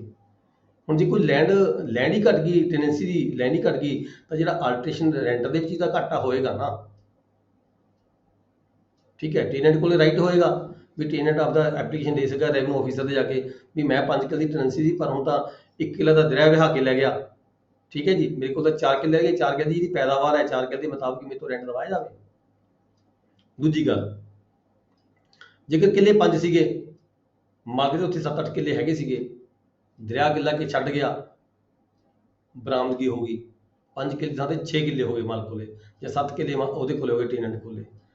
ਟੈਨੈਂਸੀ ਦਿੱਤੀ ਸੀ 5 ਕਿੱਲਿਆਂ ਦੀ, ਹੁਣ ਮੌਕੇ ਤੇ ਵੱਧ ਗਏ 7 ਕਿੱਲੇ ਹੋ ਗਏ, 2 ਕਿੱਲੇ ਵੱਧ ਗਏ ਜਾਂ ਕਿੱਲਾ ਵੱਧ ਗਿਆ, ਤਾਂ ਇਸ ਕੇਸ ਦੇ ਵਿੱਚ ਕੀ ਹੈਗਾ ਜਿਹੜਾ ਲੈਂਡਲॉर्ड ਹੈਗਾ ਉਹ ਕਿਰਾਇਆ ਵਧਾਉਣ ਦੀ ਖਾਤਰ ਰੈਵਨਿਊ ਕੋਡ ਦੇ ਵਿੱਚ ਜੇਕਰ ਉਹਨਾਂ ਦੀ ਆਪਸੀ ਸਹਿਮਤੀ ਨਾ ਹੋਵੇ, ਟੈਨੈਂਟ ਦੀ ਤੇ ਲੈਂਡਲॉर्ड ਦੀ ਆਪਸੀ ਸਹਿਮਤੀ ਨਾ ਹੋਵੇ, ਤਾਂ ਕਿਰਾਏਦਾਰ ਵੀ ਜਾ ਸਕਦਾ ਕੋਰਟ ਦੇ ਵਿੱਚ ਘਟਾਉਣ ਦੀ ਖਾਤਰ, ਵਧਾਉਣ ਦੀ ਖਾਤਰ, ਲੈਂਡਲॉर्ड ਵੀ ਕੋਰਟ ਦੇ ਵਿੱਚ ਜਾ ਸਕਦਾ ਹੈਗਾ। ਮੇਰਾ ਜਿਹੜਾ ਰੈਂਟ ਹੈ ਵਧਾਇਆ ਜਾਵੇ, ਮੇਰੀ ਜਿਹੜੀ ਜ਼ਮੀਨ ਹੈ ਉਹ ਵੱਧ ਗਈ ਹੈਗੀ ਹੈ। Liable to pay additional rent in case of excess land, ਜੇਕਰ ਲੈਂਡ ਐਕਸੈਸ ਹੈਗੀ ਹੈ ਤਾਂ ਜਿਹੜਾ ਟੈਨੈਂਟ ਹੈਗਾ ਉਹ ਲਾਇਬਲ ਹੁੰਦਾ ਹੈ ਐਡੀਸ਼ਨਲ ਰੈਂਟ ਪੇ ਕਰਨ ਦੀ ਖਾਤਰ, ਵਾਧੂ ਜਿਹੜੀ ਰਕਮ ਹੈਗੀ ਉਹ ਪੇ ਕਰੇਗਾ। ਬੀ ਇੰਟਾਈਟਲ ਟੂ ਡਿਸਕਰੀਜ਼ ਦਾ ਰੈਂਟ, ਇਸੇ ਦੀ ਜਿਹੜਾ ਲੈਂਡਲॉर्ड ਹੈਗਾ ਉਹ ਵੀ ਇੰਟਾਈਟਲ ਹੈ ਰੈਂਟ ਡਿਸਕਰੀਜ਼ ਕਰਨ ਦਾ, ਜੇਕਰ ਜਿਹੜਾ ਰਕਬਾ ਹੈਗਾ ਉਹ ਘਟ ਜਾਵੇ। ਸਬਸੈਕਸ਼ਨ 2 ਦੇ ਵਿੱਚ ਕੀ ਹੈ, for determining the previous area of the tenancy. ਹੁਣ ਮੰਨ ਲਓ ਕੋਰਟ ਦੇ ਵਿੱਚ ਕੇਸ ਆ ਗਿਆ, ਰੈਵਨਿਊ ਕੋਰਟ ਦੇ ਵਿੱਚ ਕੇਸ ਆ ਗਿਆ, ਤਾਂ ਰੈਵਨਿਊ ਕੋਰਟ ਨੇ ਦੇਖਣਾ ਵੀ ਪਹਿਲਾਂ ਜਿਹੜਾ ਪ੍ਰੀਵੀਅਸ ਟੈਨੈਂਸੀ ਸੀਗੀ, court shell consider the following points. ਆ 4-5 ਪੁਆਇੰਟ ਕੋਰਟ ਦੇਖੇਗੀ ਵੀ ਜਿਹੜੀ ਪਹਿਲੀ ਪ੍ਰੀਵੀਅਸ ਟੈਨੈਂਸੀ ਸੀ ਇਹਦੇ ਕੋਲੇ, ਠੀਕ ਹੈ, ਤਾਂ ਉਹ ਕਿੰਨੀ ਸੀਗੀ। ਦੇਖੋ ਆਪਾਂ ਗੱਲ ਕਰਦੇ ਹਾਂ ਫਿਰ ਦੁਬਾਰਾ ਇੱਕ ਵਾਰੀ। ਮੰਨ ਲਓ ਕਿਸੇ ਕਾਰਨ ਟੈਨੈਂਸੀ 5 ਕਿੱਲਿਆਂ ਦੀ ਸੀਗੀ, ਠੀਕ ਹੈ, ਕਿਸੇ ਕਾਰਨ ਉਹਦਾ ਕਿੱਲਾ ਰੁੜ ਗਿਆ ਸੀ, 4 ਕਿੱਲੇ ਰਹਿ ਗਏ ਸੀਗੇ, ਦੁਬਾਰਾ ਫਿਰ ਵਾਪਸ ਆ ਗਿਆ, 5 ਕਿੱਲੇ ਫਿਰ ਬਣ ਗਏ। ਜੇ ਹੁਣ 5 ਕਿੱਲੇ ਬਣ ਗਏ ਤਾਂ ਟੈਨੈਂਟ ਕਹੇ, ਲੈਂਡਲॉर्ड ਕਹੇ ਵੀ ਕਿਰਾਇਆ ਵਧਾਓ, ਉਹਦਾ 5 ਕਿੱਲੇ ਹੋ ਗਏ ਜੀ। ਨਹੀਂ, ਇਸ ਕੇਸ ਦੇ ਵਿੱਚ ਜਿਹੜਾ ਲੈਂਡਲॉर्ड ਹੈ ਉਹ ਕਿਰਾਇਆ ਵਧਾਉਣ ਲਈ ਨਹੀਂ ਕਹਿ ਸਕਦਾ, ਕਿਉਂਕਿ ਪਹਿਲਾਂ ਹੀ ਉਹਦੇ ਕੋਲ ਟੈਨੈਂਸੀ 5 ਕਿੱਲਿਆਂ ਦੀ ਸੀ, 1 ਕਿੱਲਾ ਪਹਿਲਾਂ ਰੁੜ ਗਿਆ ਸੀਗਾ ਤੇ ਬਾਅਦ ਦੇ ਵਿੱਚ ਬਰਾਮਦਗੀ ਹੋ ਗਈ, 1 ਕਿੱਲਾ ਫਿਰ ਵੱਧ ਗਿਆ, ਮਤਲਬ ਉਹਦੀ ਟੈਨੈਂਸੀ ਪੂਰੀ ਰਹੀ ਨਾ। ਅਜਿਹੇ ਕੇਸ ਦੇ ਵਿੱਚ ਜਿਹੜਾ ਲੈਂਡਲॉर्ड ਹੈ ਉਹ ਨਹੀਂ ਕਹਿ ਸਕਦਾ ਵਧਾਉਣ ਦੀ ਖਾਤਰ। ਇਹੀ ਜਿਹੜੀ ਸ਼ਰਤ ਹੈਗੀ ਹੈ ਉਹ ਟੈਨੈਂਟ ਦੇ ਲਾਗੂ ਹੁੰਦੀ ਹੈ। ਜੇ ਟੈਨੈਂਟ ਦੀ ਜਿਹੜੀ ਟੈਨੈਂਸੀ ਸੀਗੀ ਉਹ ਕਿਸੇ ਤਰੀਕੇ ਨਾਲ ਪਹਿਲਾਂ ਘਟ ਗਈ ਸੀਗੀ, ਫਿਰ ਪੂਰੀ ਹੋ ਗਈ, ਠੀਕ ਹੈ, ਤਾਂ ਜਿਹੜਾ ਤੇ ਫਿਰ ਦੁਬਾਰਾ ਨਿਕਲ ਗਈ। ਪਹਿਲਾਂ ਉਹਦੇ ਕੋਲ 5 ਕਿੱਲੇ ਸੀ, 6 ਕਿੱਲੇ ਬਣ ਗਏ ਸੀਗੇ ਬਰਾਮਦਗੀ ਹੋਣ ਦੇ ਨਾਲ, ਫਿਰ 1 ਕਿੱਲਾ ਨਿਕਲ ਗਿਆ, ਤਾਂ ਟੈਨੈਂਟ ਇਹ ਨਹੀਂ ਕਹਿ ਸਕਦਾ ਮੇਰੇ ਕੋਲ ਤਾਂ ਜ਼ਮੀਨ ਨਿਕਲ ਗਈ ਜੀ, ਮੈਂ ਤਾਂ ਹੁਣ ਮੇਰੇ ਕੋਲ ਜ਼ਮੀਨ ਘੱਟ ਹੈਗੀ ਹੈ, ਠੀਕ ਹੈ। ਅਜਿਹੇ ਕੇਸਾਂ ਦੇ ਵਿੱਚ ਜਿਹੜਾ ਰੈਵਨਿਊ ਆਫਿਸਰ ਹੈਗਾ ਪਹਿਲਾਂ ਇਹ ਸੈਟੀਸਫਾਈ ਕਰੇਗਾ ਆਪਣੇ ਆਪ ਨੂੰ, ਪਹਿਲਾਂ ਇਹ ਚੈੱਕ ਕਰੇਗਾ ਵੀ ਇਹਦੀ ਟੈਨੈਂਸੀ ਪਹਿਲਾਂ ਹੈ ਕਿੰਨੀ ਸੀਗੀ, ਕਿੰਨੇ ਵਾਰੀ ਬੁਰਦੀ ਹੋਈ ਬਰਾਮਦਗੀ ਹੋ ਚੁੱਕੀ, ਤੇ ਐਕਚੁਅਲੀ ਕਿੰਨੀ ਸੀਗੀ ਤੇ ਹੁਣ ਕਿੰਨੀ ਹੈਗੀ ਹੈ। ਇਹ ਸਾਰੀਆਂ ਚੀਜ਼ਾਂ ਦੇਖ ਕੇ ਇਹਦੇ ਲਈ ਕਿਹੜੇ ਪੁਆਇੰਟ ਦੇਖੇ ਜਾਂਦੇ ਨੇ, ਇਹਦੇ ਲਈ ਪੁਆਇੰਟ ਦੇਖੇ ਜਾਣਗੇ weather the rent in gross for the entire tenancy. ਨਾਲ ਇਹ ਵੀ ਪੁਆਇੰਟ ਦੇਖਿਆ ਜਾਏਗਾ ਵੀ ਕੀ ਜਿਹੜਾ ਲੈਂਡਲॉर्ड ਤੇ ਟੈਨੈਂਟ ਨੇ ਇਹ ਗ੍ਰੋਸ ਲਮਸਮ ਪੇ ਕਰਦੇ ਨੇ, ਗ੍ਰੋਸ ਰੈਂਟ ਹੈਗਾ ਟੈਨੈਂਸੀ ਦਾ, whether the rent in gross for the entire tenancy, ਪੂਰੀ ਟੈਨੈਂਸੀ ਦਾ ਜਿਹੜਾ ਲਮਸਮ ਕਿਰਾਇਆ ਹੈਗਾ ਕਿਰਾਏਦਾਰ ਵੱਲੋਂ ਦਿੱਤਾ ਜਾਂਦਾ ਹੈ। ਫਿਰ whether tenant is allowed to hold additional land in consideration of the additional rent, ਕੀ ਮਾਲਕ ਨੇ ਜਿਹੜਾ ਹੈਗਾ ਸੀਗਾ ਟੈਨੈਂਟ ਨੂੰ ਜੇ ਕੋਈ ਲੈਂਡ ਐਡੀਸ਼ਨ ਹੋ ਗਈ ਸੀਗੀ ਕਿ ਉਸ ਨੂੰ ਅਲਾਉ ਕੀਤਾ ਸੀਗਾ ਵੀ ਮਤਲਬ ਇਸ ਦੇ ਵਿੱਚ ਤੂੰ ਮੈਨੂੰ ਐਡੀਸ਼ਨਲ ਰੈਂਟ ਦੇਂਗਾ, ਪੇ ਕਰੇਗਾ। Length and time during which no dispute, ਨਾਲ ਇਹ ਵੀ ਦੇਖਿਆ ਜਾਏਗਾ ਵੀ ਕਿੰਨੇ ਕੁ ਸਮੇਂ ਦੇ ਵਿਚਕਾਰ ਇਹਨਾਂ ਲੈਂਡਲॉर्ड ਤੇ ਟੈਨੈਂਟ ਦਾ ਆਪਸੀ ਕੋਈ ਡਿਸਪਿਊਟ ਨਹੀਂ ਚੱਲਿਆ ਹੈਗਾ, ਉਸ ਨੂੰ ਲੈ ਕੇ ਵਾਧੇ ਘਾਟੇ ਨੂੰ ਲੈ ਕੇ ਜਾਂ ਕਿਰਾਏ ਨੂੰ ਲੈ ਕੇ, ਇਨਹਾਂਸਮੈਂਟ ਨੂੰ ਲੈ ਕੇ, ਰਿਡਕਸ਼ਨ ਨੂੰ ਲੈ ਕੇ, ਜ਼ਮੀਨ ਦੇ ਘਾਟੇ ਵਾਧੇ ਨੂੰ ਲੈ ਕੇ, ਵੀ ਇਹ ਲੈਂਡਲॉर्ड ਤੇ ਟੈਨੈਂਟ ਕਿਹੋ ਜਿਹੇ ਬੰਦੇ ਹੈਗੇ ਆ, ਇਨਫੈਕਟ ਕਿਹੋ ਜਿਹੇ ਨੇ, ਵੀ ਕਿੰਨਾ ਸਮਾਂ ਹੋ ਗਿਆ ਇਹਨਾਂ ਦੇ ਵਿਚਕਾਰ ਕੋਈ ਇਦਾਂ ਦਾ ਡਿਸਪਿਊਟ ਨਹੀਂ ਹੋਇਆ। ਇਹ 3-4 ਜਿਹੜੇ ਪੁਆਇੰਟ ਨੇ ਇਹ ਦੇਖਦੇ ਹੋਏ ਹੀ ਜਿਹੜਾ ਰੈਵਨਿਊ ਆਫਿਸਰ ਹੈਗਾ ਫਰਦਰ ਫੈਸਲਾ ਕਰੇਗਾ। ਜੇ ਰੈਂਟ ਵਧਾਉਣਾ ਹੈ ਤਾਂ ਵਧਾਏਗਾ, ਜੇ ਘਟਾਉਣਾ ਤਾਂ ਘਟਾਏਗਾ। ਜੇਕਰ ਨਹੀਂ ਵਧਾਉਣ ਦੀ ਲੋੜ, ਮਤਲਬ ਕਿ ਟੈਨੈਂਸੀ ਪਹਿਲਾਂ ਹੀ ਉਹਦੀ ਘੱਟ ਵੱਧ ਹੋਈ ਸੀਗੀ ਤੇ ਦੁਬਾਰਾ ਪੂਰੀ ਹੋਈ ਹੈ, ਠੀਕ ਹੈ, ਤਾਂ ਕੋਈ ਇਦਾਂ ਦਾ ਆਰਡਰ ਜਿਹੜਾ ਹੈਗਾ ਉਹ ਪਾਸ ਨਹੀਂ ਕੀਤਾ ਜਾਵੇਗਾ। ਫਿਰ ਹੈ ਸਬਸੈਕਸ਼ਨ 328 ਦਾ in adding to or abating rent ਨੂੰ ਵਧਾਉਣ ਦੀ ਖਾਤਰ ਜਾਂ ਰੈਂਟ ਨੂੰ ਘਟਾਉਣ ਦੀ ਖਾਤਰ rent under this section the court can be as deemed fair. Court ਵੱਲੋਂ ਜਿਹੜਾ ਹੈਗਾ ਮਤਲਬ ਕਿ ਫੇਅਰ ਰੈਂਟ ਫਿਕਸ ਕੀਤਾ ਜਾਵੇਗਾ। ਜੇ ਵਧਾਉਣਾ ਤਾਂ ਫਿਰ ਵਧਾਇਆ ਜਾਵੇਗਾ, ਜੇ ਘਟਾਉਣਾ ਤਾਂ ਫਿਰ ਘਟਾਇਆ ਜਾਵੇਗਾ। Specify in the decree date on and from adding. ਜੇ ਕੋਈ ਘਾਟਾ ਵਾਧਾ ਕੀਤਾ ਜਾ ਰਿਹਾ ਹੈ ਕੋਰਟ ਵੱਲੋਂ ਤਾਂ ਦੱਸਿਆ ਜਾਏਗਾ, ਆਪਣੀ ਡਿਕਰੀ 'ਚ ਪਾਸ ਕੀਤਾ ਜਾਏਗਾ ਵੀ ਇਹ ਜਿਹੜਾ ਘਾਟਾ ਹੈ ਜਾਂ ਇਹ ਜਿਹੜਾ ਵਾਧਾ ਹੈਗਾ ਕਿਸ ਡੇਟ ਤੋਂ, ਕਿਹੜੀ ਫਸਲ ਤੋਂ, ਐਗਰੀਕਲਚਰ ਈਅਰ ਤੋਂ ਜਾਂ ਆਉਣ ਵਾਲੀ ਫਸਲ ਤੋਂ, ਕਿਸ ਸਮੇਂ ਤੋਂ ਲਾਗੂ ਹੋਏਗਾ। ਸਬਸੈਕਸ਼ਨ 4 ਦੇ ਵਿੱਚ ਕੀ ਹੈਗਾ, an addition or abatement of rent under this section shall not be deemed to be the enhancement and reduction of the under this act. ਜੇ ਕੋਈ ਇਸ ਤਰੀਕੇ ਦੇ ਨਾਲ ਜ਼ਮੀਨ ਦੇ ਘਟਣ ਦੇ ਨਾਲ ਜਾਂ ਜ਼ਮੀਨ ਦੇ ਵਧਣ ਦੇ ਨਾਲ ਕੋਈ ਰੈਂਟ ਘਟਦਾ ਹੈ ਜਾਂ ਵੱਧਦਾ ਹੈ, ਤਾਂ ਇਸ ਨੂੰ ਅਸੀਂ ਇਹ ਪ੍ਰਜ਼ੂਮ ਨਹੀਂ ਕਰਾਂਗੇ ਕਿ ਉਸ ਮਾਲਕ ਦਾ ਕਿਰਾਇਆ ਵਧਾਇਆ ਗਿਆ ਜਾਂ ਕਿਰਾਇਆ ਘਟਾਇਆ ਗਿਆ ਹੈਗਾ। ਇਹ ਤਾਂ ਇੱਕ ਕੰਡੀਸ਼ਨ ਸੀਗੀ, ਮਤਲਬ ਕਿ ਜ਼ਰੂਰੀ ਸੀਗਾ, ਜ਼ਮੀਨ ਦੇ ਘਟਣ ਦੇ ਨਾਲ ਘਟਣਾ ਸੀ, ਵਧਣ ਨਾਲ ਵਧਣਾ ਸੀ, ਪਰ ਇਹ ਇਨ ਫੈਕਟ ਇਸ ਐਕਟ ਦੇ ਤਹਿਤ ਜਿਹੜਾ ਘਾਟਾ ਵਾਧਾ ਨਹੀਂ ਹੋਇਆ ਹੈਗਾ। ਇਹ ਤਾਂ ਘਾਟਾ ਵਾਧਾ ਜਿਹੜਾ ਹੋਇਆ ਇਹ ਜ਼ਮੀਨ ਦੇ ਕਾਰਨ ਹੋਇਆ, ਜ਼ਮੀਨ ਘਟੀ ਹੈ ਤਾਂ ਘਟ ਗਿਆ, ਜ਼ਮੀਨ ਵਧੀ ਤਾਂ ਵੱਧ ਗਿਆ। ਇਨਫੈਕਟ ਇਹ 'ਚ ਰਿਡਕਸ਼ਨ ਨਹੀਂ ਹੋਈ, ਨਾ ਹੀ ਕੋਈ ਇਨਹਾਂਸਮੈਂਟ ਹੋਈ ਹੈ। ਜੇ ਫਰਦਰ ਕਿਸੇ ਨੇ ਕੋਈ ਸੂਟ ਫਾਈਲ ਕਰਨਾ ਹੋਵੇ ਤਾਂ ਇਹ ਵਾਲਾ ਜਿਹੜਾ ਹੈਗਾ ਜਿਹੜਾ ਸੈਕਸ਼ਨ ਹੈ ਇਹਨੂੰ ਵਿੱਚ ਮਤਲਬ ਕਿ ਨਹੀਂ ਵਿੱਚ ਲਿਆ ਜਾ ਸਕਦਾ। ਨੈਕਸਟ ਸੀਗਾ section 29, remission of rent by the courts decreeing the arrears. Remission ਦੀ ਗੱਲ ਆ ਜਾਂਦੀ ਹੈ, ਰਿਮਿਸ਼ਨ ਮਾਫੀ of the rent by the courts decreeing the arrears. ਜਦੋਂ ਕੋਈ ਏਰੀਅਰ ਆਫ ਡਿਕਰੀ ਦੀ ਏਰੀਅਰ ਆਫ ਰੈਂਟ ਦੀ ਕੋਈ ਡਿਗਰੀ ਫਾਈਲ ਹੁੰਦੀ ਹੈ ਕਿਸੇ ਕੋਰਟ ਦੇ ਵਿੱਚ ਵੀ ਮੈਨੂੰ ਏਰੀਅਰ ਦਵਾਇਆ ਜਾਵੇ, ਠੀਕ ਹੈ, ਕਿਸੇ ਪਾਰਟੀ ਵੱਲੋਂ ਲੈਂਡਲੋਰਡ ਵੱਲੋਂ ਮਤਲਬ ਕਿ ਸੂਟ ਫਾਈਲ ਕੀਤਾ ਜਾਂਦਾ ਹੈ ਤਾਂ ਕੋਰਟ ਵੱਲੋਂ ਕੋਈ ਡਿਗਰੀ ਪਾਸ ਕੀਤੀ ਜਾਂਦੀ ਹੈ। ਰੈਂਟ ਨਹੀਂ ਪੇ ਕੀਤਾ ਕਿਸੇ ਟੈਨੈਂਟ ਨੇ ਕਿਸੇ ਮਾਲਕ ਨੂੰ, ਉਹਦਾ ਰੀਜ਼ਨ ਮੇ ਵੀ ਕੋਈ ਵੀ ਹੋ ਸਕਦਾ ਹੈ, ਪਰ ਜਦੋਂ ਕੋਈ ਇਦਾਂ ਦਾ ਕੋਈ ਕਾਰਨ ਹੁੰਦਾ ਹੈ ਵੀ ਜਦੋਂ when it appears to the court making decree areas of the rent area of the tenancy has been diminished, ਜਿਵੇਂ ਏਰੀਆ ਹੈਗਾ ਉਸ ਟੈਨੈਂਸੀ ਦਾ ਉਹ ਵੀ ਖਤਮ ਹੋ ਗਿਆ, ਉਹ ਵੀ ਖਰਾਬ ਹੋ ਗਿਆ, ਸਾਰਾ ਖੇਤ ਬਹਾ ਕੇ ਲੈ ਗਈ, ਮਤਲਬ ਕਿ ਦਰਿਆ ਕੋਈ ਖੇਤ ਬਹਾ ਕੇ ਲੈ ਗਿਆ, ਠੀਕ ਹੈ। ਅਜਿਹੇ ਕਿਸਾਂ ਦੇ ਵਿੱਚ ਜੇ ਕੋਈ ਮਾਲਕ ਹੈ ਟੈਨੈਂਟ ਦੀ ਰਿਕਵਰੀ ਦੀ ਖਾਤਰ ਏਰੀਅਰ ਦੀ ਖਾਤਰ ਕੋਈ ਦਾਵਾ ਦਾਇਰ ਕਰਦਾ ਹੈਗਾ ਕਿਸੇ ਰੈਵਨਿਊ ਕੋਰਟ ਦੇ ਵਿੱਚ, ਤਾਂ ਜਿਹੜਾ ਰੈਵਨਿਊ ਆਫੀਸਰ ਨੇ ਦੇਖਣਾ ਹੈ ਵੀ ਜੇ ਜਿਹੜੀ ਟੈਨੈਂਸੀ ਦਾ ਰਕਬੀ ਖਤਮ ਹੋ ਗਿਆ, ਉੱਥੇ ਕੋਈ ਬਜਾਈ ਨਹੀਂ ਹੋ ਰਹੀ ਹੈਗੀ, ਸਾਰਾ ਦਰਿਆ ਦੇ 'ਚ ਰੁੜ ਗਿਆ ਜਾਂ ਕਿਸੇ ਹੋਰ ਕਾਰਨ ਜਾਂ ਕੋਈ ਰੇਤਾ ਉੱਥੇ ਜਮ੍ਹਾਂ ਹੋ ਗਿਆ ਜਾਂ ਕੋਈ ਫਲੱਡ ਆ ਗਿਆ ਜਾਂ ਕੋਈ ਸੋਕਾ ਪੈ ਗਿਆ, ਠੀਕ ਹੈ, ਜਿਹੜੀ ਉਹਦੀ ਫਸਲ ਹੈ ਏਰੀਆ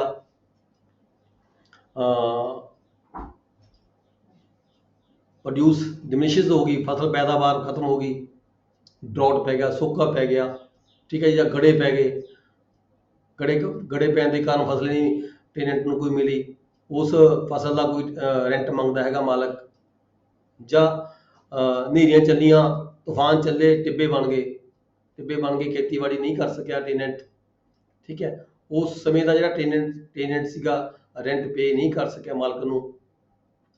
ਅਜਿਹੇ ਰੈਂਟ ਦੀ ਰਿਕਵਰੀ ਦੀ ਖਾਤਰ ਜਦੋਂ ਕੋਈ ਜਿਹੜਾ ਮਾਲਕ ਹੈਗਾ ਉਹ ਕਿਸੇ ਟੈਨੈਂਟ ਦੇ ਖਿਲਾਫ ਕਿਸੇ ਰੈਵਨਿਊ ਕੋਰਟ ਦੇ ਵਿੱਚ ਰਿਕਵਰੀ ਦੇ ਲਈ ਸੂਟ ਫਾਈਲ ਕਰਦਾ ਹੈ, ਠੀਕ ਹੈ, ਤਾਂ ਅਜਿਹੇ ਕਿਸਾਂ 'ਚ ਜੇ ਕੋਰਟ ਵੱਲੋਂ ਕੀ ਕੀਤਾ ਜਾਵੇਗਾ, ਕੋਰਟ ਵੱਲੋਂ ਅਜਿਹੇ ਕਿਸਾਂ ਨੂੰ ਦੇਖਦੇ ਹੋਏ ਜਿਹੜਾ ਉਹ ਰੈਂਟ ਹੈਗਾ ਰਿਮਿਸ਼ਨ ਦੇ ਆਰਡਰ ਕੀਤੇ ਜਾਣਗੇ ਵੀ ਤਾਂ ਕਿ ਬਾਰ-ਬਾਰ ਜਿਹੜਾ ਲੈਂਡਲੋਰਡ ਹੈ ਉਹ ਟੈਨੈਂਟ ਤੋਂ ਰੈਂਟ ਮੰਗਣ ਦਾ ਹੱਕਦਾਰ ਨਾ ਹੋਵੇ। ਤਾਂ ਕੋਰਟ ਸਪੈਸੀਫਿਕ ਆਰਡਰ ਪਾਸ ਕਰੇਗੀ ਵੀ ਜਿਹੜੀ ਲੈਂਡ ਸੀਗੀ, ਠੀਕ ਹੈ, ਉਹ ਬੁੱਟਕੀ ਬਰਾਮਦਗੀ ਚ ਐਲੂਵੀਅਨ ਜਿਹੜੀਆਂ ਹੁੰਦੀਆਂ ਨੇ, ਠੀਕ ਹੈ, ਉਹਦੇ 'ਚ ਜਿਹੜੀ ਜ਼ਮੀਨ ਹੈ ਉਹ ਖਤਮ ਹੋ ਗਈ, ਤਾਂ ਜਾਂ ਫਿਰ ਗੜੇ ਪੈਣ ਦੇ ਕਾਰਨ ਫਸਲ ਪੈਦਾ ਨਹੀਂ ਹੋਈ, ਜਾਂ ਰੇਤ ਜਮ੍ਹਾਂ ਕਰਨ ਦੇ ਕਾਰਨ ਟਿੱਬੇ ਬਣਨ ਕਾਰਨ ਖੇਤੀ ਬੀਜੀ ਨਹੀਂ ਹੋਈ, ਜਾਂ ਠੀਕ ਹੈ, ਜਾਂ ਫਿਰ ਗੜੇ ਪੈ ਗਏ ਤਾਂ ਫਸਲ ਨਹੀਂ ਹੋਈ, ਤੇ ਅਜਿਹੇ ਕਿਸਾਂ ਦੇ ਵਿੱਚ ਜਿਹੜਾ ਲੈਂਡਲੋਰਡ ਹੈਗਾ ਉਹ ਰੈਂਟ ਨਹੀਂ ਲੈ ਪਾਏਗਾ।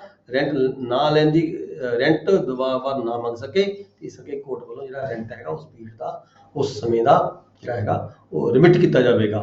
The court with the previous sanction of the collector remit the rent as appears, ਜਿਨ੍ਹਾਂ ਕੋਰਟ ਨੂੰ ਲੱਗੇ ਇਹਦੇ ਵਿੱਚ ਕਲੈਕਟਰ ਦੀ ਜਿਹੜੀ ਪਰਮਿਸ਼ਨ ਲੈ ਕੇ, ਠੀਕ ਹੈ, ਉਹ ਪ੍ਰਵਾਨਗੀ ਆ ਜੇ ਵੀ ਇਦਾਂ ਦਾ ਇਹ ਸਪੈਸੀਫਿਕ ਇਸ਼ੂ ਬਣਦਾ ਇਸ ਕੇਸ ਦੇ ਵਿੱਚ ਕਿ ਇਹ ਜਿਹੜਾ ਰੈਂਟ ਹੈਗਾ ਮਾਫ ਕੀਤਾ ਜਾਣਾ ਬਣਦਾ ਹੈਗਾ, ਤਾਂ ਕੋਰਟ ਦੀ ਪਰਮਿਸ਼ਨ ਤੋਂ ਆ ਜਾਂਦੀ ਹੈ, ਤੇ ਇਹ ਜਿਹੜਾ ਰੈਂਟ ਹੈ ਉਹ ਕੋਰਟ ਵੱਲੋਂ ਰੈਵਨਿਊ ਕੋਰਟ ਵੱਲੋਂ ਰਿਮਿਟ ਕੀਤਾ ਜਾਵੇਗਾ, ਠੀਕ ਹੈ ਜੀ। ਸੈਕਸ਼ਨ 30 ਸੀਗਾ remission and suspension of rent consequent of like treatment of the land revenue. ਜੇ ਕੋਈ ਲੈਂਡ ਰੈਵਨਿਊ ਦੇ ਉੱਪਰ ਕੋਈ ਇਫੈਕਟ ਪੈਂਦਾ ਹੈ, ਲੈਂਡ ਰੈਵਨਿਊ ਘਟਦਾ ਵੱਧਦਾ ਹੈ, ਠੀਕ ਹੈ, ਤਾਂ ਜਿਹੜਾ ਲੈਂਡ ਰੈਵਨਿਊ ਹੈ ਲੈਂਡ ਰੈਵਨਿਊ ਦੇ ਡਿਪੈਂਡ ਕਰਦਾ ਕੋਈ ਜਿਹੜਾ ਰੈਂਟ ਹੈਗਾ, ਤਾਂ ਉਹਦੇ ਵਿੱਚ ਰਿਮਿਸ਼ਨ ਤੇ ਜਿਹੜੀ ਸਸਪੈਂਸ਼ਨ ਹੈ ਉਹ ਕਿਵੇਂ ਹੁੰਦੀ ਹੈ। If the land revenue has remitted or suspended, ਦੇਖੋ ਲੈਂਡ ਰੈਵਨਿਊ ਰਿਮਿਟ ਤੇ ਸਸਪੈਂਡ ਕਦੋਂ ਹੁੰਦਾ ਹੈ? ਲੈਂਡ ਰੈਵਨਿਊ ਰਿਮਿਟ ਤਾਂ ਉਦੋਂ ਹੁੰਦਾ ਮੰਨ ਲਓ ਪੂਰਾ ਜਿਹੜਾ ਪਿੰਡ ਸੀਗਾ, ਠੀਕ ਹੈ, ਉਹਦੇ ਤੇ ਪਾਣੀ ਖੜ ਗਿਆ, ਲਗਾਤਾਰ ਉਹਦੀ ਜਿਹੜੀ ਖੇਤੀ ਹੈ ਫਸਲ ਹੈ ਉਹਦੇ ਤੇ ਬੀਜਣੋਂ ਅਸਮਰਥ ਹੋ ਗਏ ਲੋਕ, ਕਿਰਾਏਦਾਰ ਵੀ ਅਸਮਰਥ ਹੋ ਗਏ, ਠੀਕ ਹੈ, ਪਾਣੀ ਜਿਵੇਂ ਆਪਾਂ ਕਹਿੰਦੇ ਆ ਵੀ ਸਿੱਲ ਚੜ ਗਈ, ਫਲੱਡ ਆ ਗਿਆ, ਕਈ ਸਾਲ ਤੱਕ ਪਾਣੀ ਖੜਿਆ ਰਿਹਾ, ਮਤਲਬ ਇਹ ਕਹਿ ਲਈਏ ਵੀ ਜਿਹੜੀ ਉਹਦੀ ਸਿੱਲ ਚੜ ਗਈ ਉੱਥੇ ਖੇਤੀ ਬੀਜਣ ਦੇ ਜੋਗੇ ਨਹੀਂ ਰਹੇ ਖੇਤ। ਉਹ ਉਸ ਕੇਸ ਦੇ ਵਿੱਚ ਕੀ ਹੁੰਦਾ ਹੈ, ਜਿਹੜੇ ਲੋਕ ਨੇ ਪਿੰਡ ਦੇ ਉਹ ਮਾਮਲਾ ਅਦਾ ਕਰਨ ਦੇ ਯੋਗ ਵੀ ਨਹੀਂ ਰਹੇ, ਲੋਕਾਂ ਨੇ ਜਾ ਕੇ ਫਰਿਆਦ ਕੀਤੀ ਆਪਣੀ ਸਰਕਾਰ ਕੋਲੇ, ਸਰਕਾਰ ਨੇ ਕੀ ਕੀਤਾ, ਪਰਮਿਸ਼ਨ ਲੈ ਕੇ, ਗਵਰਨਮੈਂਟ ਦੀ ਪਰਮਿਸ਼ਨ ਲੈ ਕੇ ਜਿਹੜੇ ਆਫੀਸਰ ਨੇ ਕੰਸਰਨ, ਉਹਨਾਂ ਨੇ ਕੀ ਕੀਤਾ, ਉਸ ਏਰੀਆ ਦਾ ਜਿਹੜਾ ਮਾਮਲਾ ਹੈਗਾ ਉਹ ਮਾਫ ਕਰ ਦਿੱਤਾ ਫॉर द टाइमिंग ਜਾਂ ਫॉर ਸਮ ਈਅਰਸ। ਠੀਕ ਹੈ, 2 ਫਸਲਾਂ ਵਾਲੀ, 3 ਫਸਲਾਂ ਵਾਲੀ, 4, ਜੋ ਵੀ ਠੀਕ ਸਮਝੇ, ਮਤਲਬ ਕਿ ਡਿਪਾਰਟਮੈਂਟ ਵੱਲੋਂ। ਅਜਿਹੇ ਕੇਸਾਂ 'ਚ ਜੋ ਲੈਣ ਦੇਣ ਨੂੰ ਹੀ ਮਾਫ ਹੋ ਗਿਆ, ਠੀਕ ਹੈ, ਤਾਂ ਜਿਹੜਾ ਰੈਂਟ ਸੀਗਾ ਉਹ ਡਿਪੈਂਡ ਕਰਦਾ ਸੀਗਾ ਫਸਲ ਦੇ ਉੱਪਰ। ਤਾਂ ਜਿਹੜਾ ਰੈਂਟ ਹੈ ਉਹ ਵੀ ਉਸੇ ਤਰੀਕੇ ਨਾਲ ਜਿਵੇਂ ਲੈਣ ਦੇਣ ਨੂੰ ਮਾਫ ਹੋਇਆ ਹੈਗਾ, ਰਿਮਿਟ ਕੀਤਾ ਹੈ ਗਵਰਨਮੈਂਟ ਨੇ, ਉਸੇ ਤਰੀਕੇ ਜਿਹੜਾ ਰੈਂਟ ਹੈਗਾ ਉਹ ਵੀ ਰਿਮਿਟ ਹੋ ਜਾਏਗਾ। If the land revenue has remitted or suspended, rent also suspended. Suspend ਕੀਤਾ ਗਿਆ ਜਾਂ ਰਿਮਿਟ ਕੀਤਾ ਗਿਆ। ਸਸਪੈਂਡ ਦਾ ਮਤਲਬ ਇਹ ਹੈ ਵੀ ਤੁਸੀਂ 1 ਸਾਲ ਅਜੇ ਨਹੀਂ ਦੇਣਾ ਹੈਗਾ ਜਾਂ 6 ਮਹੀਨੇ ਨਹੀਂ ਦੇਣਾ, ਅਗਲੀ ਫਸਲ ਦੇ ਇਕੱਠਾ ਦੇ ਦਿਓ। ਉਸੇ ਤਰੀਕੇ ਨਾਲ ਜਿਹੜਾ ਰੈਂਟ ਹੈ, ਟੀਨੇਟ ਦਾ ਫੈਸਲਾ ਵੀ ਆਪਣੇ ਆਪ ਹੀ ਹੋ ਗਿਆ, ਅੰਡਰਸਟੂਡ ਹੀ ਹੈ। ਲੈਂਡਲੌਰਡ ਤੇ ਟੀਨੇਟ ਦਾ ਫੈਸਲਾ ਵੀ ਉਸੇ ਤਰੀਕੇ ਹੋ ਗਿਆ ਜਿਵੇਂ ਲੈਂਡ ਰੈਵਨਿਊ ਦਾ ਫੈਸਲਾ ਸਰਕਾਰ ਨੇ ਕੀਤਾ ਹੈ। ਫਿਰ ਪ੍ਰੋਵੀਜ਼ੋ ਕੀਤੀ ਹੈ, ਪ੍ਰੋਵੀਜ਼ੋ ਇਹਦੇ ਵਿੱਚ ਲਿਖਿਆ ਰਿਮਿਸ਼ਨ ਔਰ ਸਸਪੈਂਸ਼ਨ ਸ਼ੈਲ ਕੰਟੀਨਿਊ ਅੰਟਿਲ ਦ ਕਲੈਕਟਰ ਆਰਡਰਸ। ਜਿਹਦੀ ਰਿਮਿਸ਼ਨ ਹੈ ਜਾਂ ਸਸਪੈਂਸ਼ਨ ਹੈ ਇਹ ਉਦੋਂ ਤੱਕ ਕੰਟੀਨਿਊ ਰਹੇਗੀ ਜਦ ਤੱਕ ਆਰਡਰ ਦੇ ਵਿੱਚ ਸਪੈਸੀਫਾਈ ਕੀਤਾ ਹੈ ਹੋਵੇ। ਜੇ ਆਰਡਰ 'ਚ ਸਪੈਸੀਫਾਈ ਨਹੀਂ ਕੀਤਾ ਤਾਂ ਜਦੋਂ ਤੱਕ ਅਗਲਾ ਆਰਡਰ ਕਲੈਕਟਰ ਵੱਲੋਂ ਨਾ ਕੀਤਾ ਜਾਵੇ ਉਦੋਂ ਤੱਕ ਜਿਹੜੀ ਸਸਪੈਂਸ਼ਨ ਹੈ ਤੇ ਰਿਮਿਸ਼ਨ ਹੈ, ਲੈਂਡ ਰਾਉਂਡ ਦੀ ਬੇਸ਼ੱਕ ਹੈਗੀ ਹੈ, ਬੇਸ਼ੱਕ ਰੈਂਟ ਦੀ ਹੈਗੀ ਹੈ, ਉਹ ਕੰਟੀਨਿਊ ਚੱਲੇਗੀ। ਅੱਗੇ ਸੈਕਸ਼ਨ 30 ਦਾ ਸਬਸੈਕਸ਼ਨ 2 ਹੈਗਾ, no suit against order passed under subsection 1। ਹੁਣ ਰੈਵਨਿਊ ਆਫੀਸਰ ਨੇ ਮਾਮਲਾ ਚਾਹੇ ਰਿਮਿਟ ਕਰ ਦਿੱਤਾ ਚਾਹੇ ਸਸਪੈਂਡ ਕਰ ਦਿੱਤਾ, ਠੀਕ ਹੈ। ਅਜਿਹੇ ਆਰਡਰ ਦੇ ਖਿਲਾਫ ਸਬਸੈਕਸ਼ਨ 2 ਕਹਿੰਦਾ, ਸੈਕਸ਼ਨ 30 ਦਾ ਸਬਸੈਕਸ਼ਨ 2 ਕਹਿੰਦਾ ਵੀ ਅਜਿਹੇ ਆਰਡਰ ਦੇ ਖਿਲਾਫ ਕੋਈ ਸੂਟ ਕਿਸੇ ਵੀ ਕੋਰਟ ਦੇ ਵਿੱਚ ਫਾਈਲ ਨਹੀਂ ਕੀਤਾ ਜਾ ਸਕੇਗਾ ਕਿਸੇ ਵੀ ਵਿਅਕਤੀ ਵੱਲੋਂ, ਨਾ ਕੋਈ ਲੈਂਡਲੌਰਡ ਵੱਲੋਂ। ਲੈਂਡਲੌਰਡ ਹੀ ਕਰ ਸਕਦਾ ਸੂਟ ਫਾਈਲ ਰੈਂਟ ਦੀ ਰਿਕਵਰੀ ਖਾਤਰ ਟੈਨੈਂਟ ਦੇ ਖਿਲਾਫ, ਠੀਕ ਹੈ। ਇਸ ਕਰਕੇ ਕਿਹਾ ਗਿਆ ਵੀ ਕੋਈ ਸੂਟ ਫਾਈਲ ਨਹੀਂ ਕੀਤਾ ਜਾਵੇਗਾ ਅਜਿਹੇ ਕੇਸ ਦੇ ਵਿੱਚ।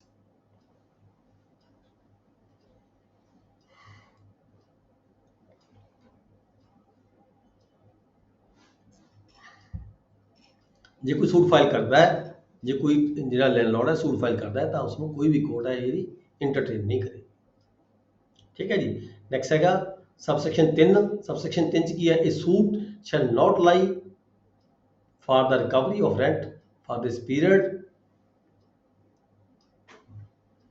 ਫਿਰ ਸਬਸੈਕਸ਼ਨ 4 ਦੇ ਵਿੱਚ ਹੈਗਾ suspension period excluded for the limitation in recovery suit of rent. ਜਿਹੜੀ ਲਿਮਿਟੇਸ਼ਨ ਹੁੰਦੀ ਹੈ, ਆਪਾਂ ਕਿਤੇ ਲਿਮਿਟੇਸ਼ਨ ਦੀ ਗੱਲ ਕਰਦੇ ਹਾਂ, ਜਿੱਥੇ ਕਿਤੇ ਲਿਮਿਟੇਸ਼ਨ ਹੁੰਦੀ ਹੈ ਕੋਈ ਸੂਟ ਫਾਈਲ ਕਰਨ ਦੀ, ਜਿਹੜਾ ਇਹ ਵਾਲਾ ਪੀਰੀਅਡ ਹੈ ਸਸਪੈਂਸ਼ਨ ਦਾ, ਠੀਕ ਹੈ, ਇਹ ਵਿੱਚੋਂ ਕੱਢਿਆ ਜਾਵੇਗਾ। ਮੰਨ ਲਓ ਕਿ ਕੋਈ ਸੂਟ ਦਾਵਾ ਦਾਇਰ ਕਰਨ ਦੀ ਜਿਹੜੀ ਲਿਮਿਟੇਸ਼ਨ ਹੈ ਉਹ 4 ਸਾਲ ਹੈਗੀ ਹੈ, ਠੀਕ ਹੈ, 4 ਸਾਲ ਹੈਗੀ ਹੈ, ਪਰ ਵਿਚਕਾਰ 1 ਸਾਲ ਆ ਗਿਆ ਇੱਦਾਂ ਦਾ ਸਸਪੈਂਸ਼ਨ ਦਾ, ਤਾਂ ਜਿਹੜੀ ਲਿਮਿਟੇਸ਼ਨ ਹੈ 5 ਸਾਲ ਦੀ ਹੋ ਜਾਏਗੀ ਆਟੋਮੈਟਿਕਲੀ। ਮਤਲਬ ਇਹ ਸਾਲ ਜਿਹੜਾ ਹੈਗਾ ਇਹ ਵਿੱਚੋਂ ਜਿਹੜਾ ਹੈਗਾ ਐਕਸਕਲੂਡ ਕੀਤਾ ਜਾਵੇਗਾ, ਵਿੱਚ ਨਹੀਂ ਗਿਣਿਆ ਜਾਵੇਗਾ। ਸਸਪੈਂਸ਼ਨ ਦਾ ਤੇ ਰਿਮਿਸ਼ਨ ਦਾ ਜਿਹੜਾ ਸਾਲ ਹੈ ਉਹ ਵਿੱਚ ਨਹੀਂ ਹੈ, ਉਹਨਾਂ ਸਮਾਂ ਜਿੰਨੇ ਦੇਰ ਰਹੇ ਸਸਪੈਂਸ਼ਨ ਤੇ ਰਿਮਿਸ਼ਨ ਰਹੀ ਹੈ, ਲਿਮਿਟੇਸ਼ਨ ਪੀਰੀਅਡ ਦੇ ਵਿੱਚੋਂ ਬਾਹਰ ਕੱਢ ਕੇ ਫਿਰ ਲਿਮਿਟੇਸ਼ਨ ਗਿਣੀ ਜਾਏਗੀ।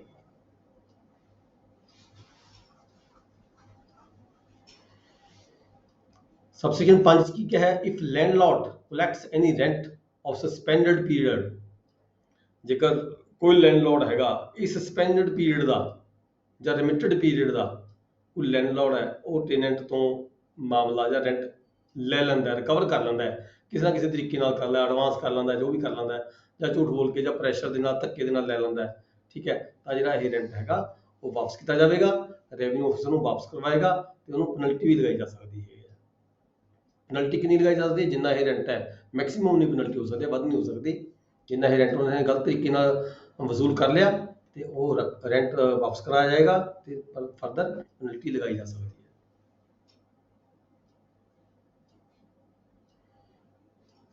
The provision of this section relating to the remission and suspension for payment of rent may be applied to the land of which land revenue has been realized.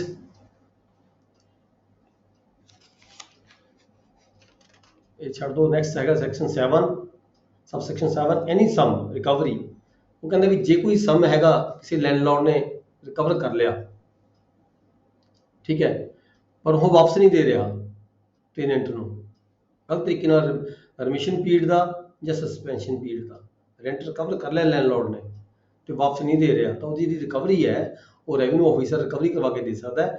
Recovery the section ਕਿਹੜਾ ਹੋਇਆ, recovery ਕਿਸ ਤਹਿਤ ਹੋਏਗੀ, recovery ਹੋਗੀ land revenue act ਦੇ ਤਹਿਤ।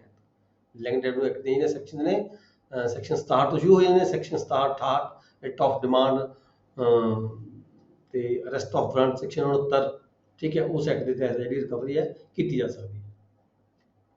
Next ਹੈ section 31 power to deposit rent with revenue officer. ਹੁਣ ਦੇਖੋ, ਮੰਨ ਲਓ ਕੋਈ ਟੇਨੈਂਟ ਤੇ ਲੈਂਡਲੌਰਡ ਦਾ ਆਪਸੀ ਡਿਸਪਿਊਟ ਪੈਦਾ ਹੋਇਆ ਕਿਸੇ ਕਾਰਨ, ਟੇਨੈਂਟ ਰੈਂਟ ਦੇਣਾ ਚਾਹੁੰਦਾ ਹੈ ਤੇ ਜਿਹੜਾ ਲੈਂਡਲੌਰਡ ਹੈ ਉਹ ਟੇਨੈਂਟ ਲੈਂਦਾ, ਉਹ ਰੈਂਟ ਲੈਣਾ ਨਹੀਂ ਚਾਹੁੰਦਾ, ਉਹ ਕਹਿੰਦਾ ਮੇਰਾ ਰੈਂਟ ਵੱਧ ਹੈ, ਟੇਨੈਂਟ ਕਹਿੰਦਾ ਇੰਨੇ ਦੇਣਾ, ਮੈਨੇ ਤਾਂ ਇੰਨੇ ਹੀ ਬਣਦਾ ਹੈਗਾ। ਇਦਾਂ ਦਾ ਕੋਈ ਡਿਸਪਿਊਟ ਕ੍ਰੀਏਟ ਹੋ ਗਿਆ ਆਪਸ ਦੇ ਵਿੱਚ ਲੈਂਡਲੌਰਡ ਦਾ ਤੇ ਟੇਨੈਂਟ ਦਾ, ਠੀਕ ਹੈ।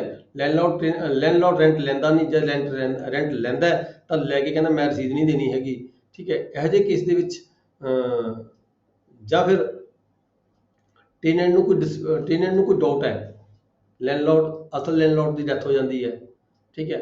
ਹੁਣ ਉਹਦੇ ਜਿਹੜੇ ਲੀਗਲ ਹੇਅਰਸ ਨੇ, ਉਹ ਕਹਿੰਦਾ ਮੇਰੇ ਕੋਲ ਵਸੀਅਤ ਹੈ, ਉਹ ਕਹਿੰਦਾ ਮੈਂ ਮਾਲਕ ਹਾਂ, ਉਹ ਕਹਿੰਦਾ ਮੈਂ ਮਾਲਕ, ਉਹ ਕਹਿੰਦਾ ਸਾਰੇ ਮਾਲਕ ਹਾਂ, ਠੀਕ ਹੈ। ਇਦਾਂ ਦਾ ਡਾਊਟ ਕ੍ਰੀਏਟ ਹੋ ਜਾਂਦਾ ਟੇਨੈਂਟ ਦੇ ਲਈ ਵੀ ਮੈਂ ਕਿਰਾਇਆ ਦੇਵਾਂ ਤਾਂ ਕਿਹਨੂੰ ਦੇਵਾਂ, ਠੀਕ ਹੈ।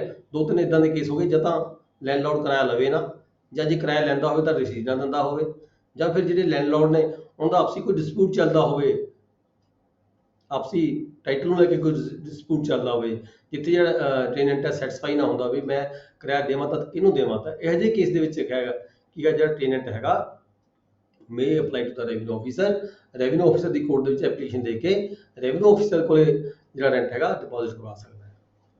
ਜਦੋਂ ਰੈਵਨਿਊ ਆਫੀਸਰ ਕੋਲ ਰੈਂਟ ਡਿਪੋਜ਼ਿਟ ਹੋ ਗਿਆ ਤਾਂ ਰੈਵਨਿਊ ਆਫੀਸਰ ਆਪਣੀ ਐਪਲੀਕੇਸ਼ਨ 'ਤੇ ਉਹ ਦਰਸਾਏਗਾ ਵੀ ਇਹ ਜਿਹੜਾ ਰੈਂਟ ਹੈ ਕਿਸ ਟੈਨੈਂਸੀ ਦਾ ਹੈ, ਠੀਕ ਹੈ, ਇਹਦਾ ਲੈਂਡਲੌਰਡ ਕੌਣ ਹੈ, ਮਾਲਕ ਕੌਣ ਹੈ, ਠੀਕ ਹੈ। ਤਾਂ ਉਸ ਪਰਸਨ ਨੂੰ ਜਿਹੜਾ ਨੋਟਿਸ ਭੇਜਣ ਦੀ ਖਾਤਰ ਫੀਸ ਵੀ ਜਮ੍ਹਾਂ ਕਰੇਗਾ ਰੈਵਨਿਊ ਕੋਰਟ ਦੇ ਵਿੱਚ, ਤਾਂ ਰੈਵਨਿਊ ਆਫੀਸਰ ਵੱਲੋਂ ਉਸ ਪਾਰਟੀਕੂਲਰ ਪਰਸਨ ਨੂੰ, ਇੱਕ ਹੈ ਚਾਹੇ ਦੋ ਹੈ ਜਾਂ ਜ਼ਿਆਦਾ ਨੇ, ਉਹਨਾਂ ਨੂੰ ਨੋਟਿਸ ਭੇਜਿਆ ਜਾਵੇਗਾ। ਨੋਟਿਸ ਭੇਜ ਕੇ ਉਹਨਾਂ ਨੂੰ ਕਿਹਾ ਜਾਵੇਗਾ ਤੁਸੀਂ ਤੁਹਾਡਾ ਜਿਹੜਾ ਰੈਂਟ ਹੈਗਾ ਸਾਡੇ ਕੋਲ ਜਮ੍ਹਾਂ ਹੋ ਚੁੱਕਿਆ, ਤੁਸੀਂ ਇਹ ਲੈ ਸਕਦੇ ਹੋ, ਠੀਕ ਹੈ। ਪਰ ਜੇਕਰ ਰੈਵਨਿਊ ਆਫੀਸਰ ਨੂੰ ਕੋਈ ਲੱਗੇ ਵੀ ਜਿਹੜਾ ਇਹ ਰੈਂਟ ਹੈਗਾ ਇਹ ਨਹੀਂ ਦਿੱਤਾ ਜਾਣਾ ਬਣਦਾ ਕਿਸੇ ਪਾਰਟੀ ਨੂੰ, ਪਾਰਟੀਆਂ ਦਾ ਆਪਸੀ ਡਿਸਪਿਊਟ ਹੈਗਾ, ਕਿਸੇ ਨੂੰ ਪੇ ਕਰਨਾ ਕਿਸੇ ਨੂੰ ਨਹੀਂ ਪੇ ਕਰਨਾ, ਜੇ ਤਾਂ ਰੈਵਨਿਊ ਆਫਿਸਰ ਦੀ ਤਸੱਲੀ ਹੋ ਜਾਂਦੀ ਹੈ ਤਾਂ ਰੈਵਨਿਊ ਆਫਿਸਰ ਪੇ ਕਰ ਸਕਦਾ ਹੈਗਾ, ਪਰ ਜੇਕਰ ਸੈਟੀਸਫੈਕਸ਼ਨ ਨਹੀਂ ਹੁੰਦੀ ਤਾਂ ਰੈਵਨਿਊ ਆਫਿਸਰ ਉਸ ਜਿਹੜਾ ਰੈਂਟ ਹੈਗਾ ਉਸ ਨੂੰ ਰਿਟੇਨ ਕਰਕੇ ਰੱਖ ਸਕਦਾ ਹੈ ਉਦੋਂ ਤੱਕ ਜਦੋਂ ਤੱਕ ਜਿਹੜੀ ਕੋਰਟ ਹੈ, ਕੋਰਟ ਵੱਲੋਂ ਕੋਈ ਫਾਈਨਲ ਡਿਸੀਜਨ ਨਾ ਕੀਤਾ ਜਾ ਸਕੇ। ਨੈਕਸਟ ਹੈ ਸੈਕਸ਼ਨ 732।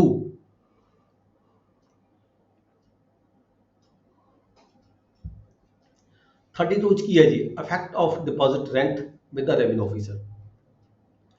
ਮੰਨ ਲਓ ਰੈਵਨਿਊ ਆਫਿਸਰ ਕੋਲ ਰੈਂਟ ਡਿਪੋਜ਼ਿਟ ਹੋ ਗਿਆ, ਠੀਕ ਹੈ, ਤਾਂ ਇੱਥੇ ਕੀ ਹੈ, ਇਹਦਾ ਇਫੈਕਟ ਕੀ ਹੋਏਗਾ, ਇੱਥੇ ਇਫੈਕਟ ਇਹਦਾ ਇਹ ਹੋਏਗਾ ਵੀ ਜਿਹੜੀ ਟੇਨੈਂਟ ਦੀ ਜਿਹੜੀ ਜ਼ਿੰਮੇਵਾਰੀ ਹੈਗੀ ਉਹ ਪੂਰੀ ਹੋ ਗਈ। ਟੇਨੈਂਟ ਨੇ ਇਹ ਪ੍ਰਜ਼ਿਊਮ ਕੀਤਾ ਜਾਏਗਾ ਵੀ ਟੇਨੈਂਟ ਨੇ ਜਿਹੜਾ ਰੈਂਟ ਹੈਗਾ ਉਹ ਮਾਲਕ ਨੂੰ ਅਦਾ ਕਰ ਦਿੱਤਾ, ਯਾਨੀ ਕਿ ਕੋਈ ਲਿਮਿਟੇਸ਼ਨ, ਕੋਈ ਹੋਰ ਕੋਈ ਐਜੈਕਟਮੈਂਟ ਦਾ ਦਾਵਾ ਵਗੈਰਾ ਵਗੈਰਾ ਜੇ ਕੋਈ ਲੈਂਡਲੌਰਡ ਪਾ ਸਕਦਾ ਹੈ, ਉਹ ਉੱਥੇ ਆ ਕੇ ਮਤਲਬ ਕਿ ਇਹ ਪ੍ਰਜ਼ਿਊਮ ਹੋ ਜਾਏਗਾ ਵੀ ਮਾਲਕ ਟੇਨੈਂਟ ਵੱਲੋਂ ਜਿਹੜਾ ਮਾਮਲਾ ਹੈਗਾ ਰੈਂਟ ਹੈਗਾ ਉਹ ਰੈਵਨਿਊ ਕੋਰਟ ਦੇ ਵਿੱਚ ਭਰਨ ਦੇ ਨਾਲ ਹੀ ਉਹ ਇਹ ਸਮਝਿਆ ਜਾਏਗਾ ਵੀ ਇਹ ਲੈਂਡਲੌਰਡ ਕੋਲੇ ਪੇ ਹੋ ਚੁੱਕਿਆ ਹੈ।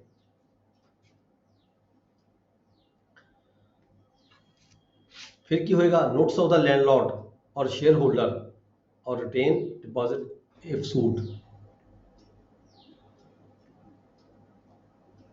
नोट्स भेजा जाएगा लैंडलॉर्ड वालों, जिवें आपां उपर गल करके हटे आ, नोट्स टू द लैंडलॉर्ड और शेयर होल्डर, जे ज़्यादा ने तो किसी शेयर होल्डर ने तो उन्होंने भी नोट्स भेजा जाएगा, और रिटेन डिपॉजिट इफ सूट, जो कोई मुकदमा चलता है तो उन्नी देर तक रखा जाएगा अपने कोले।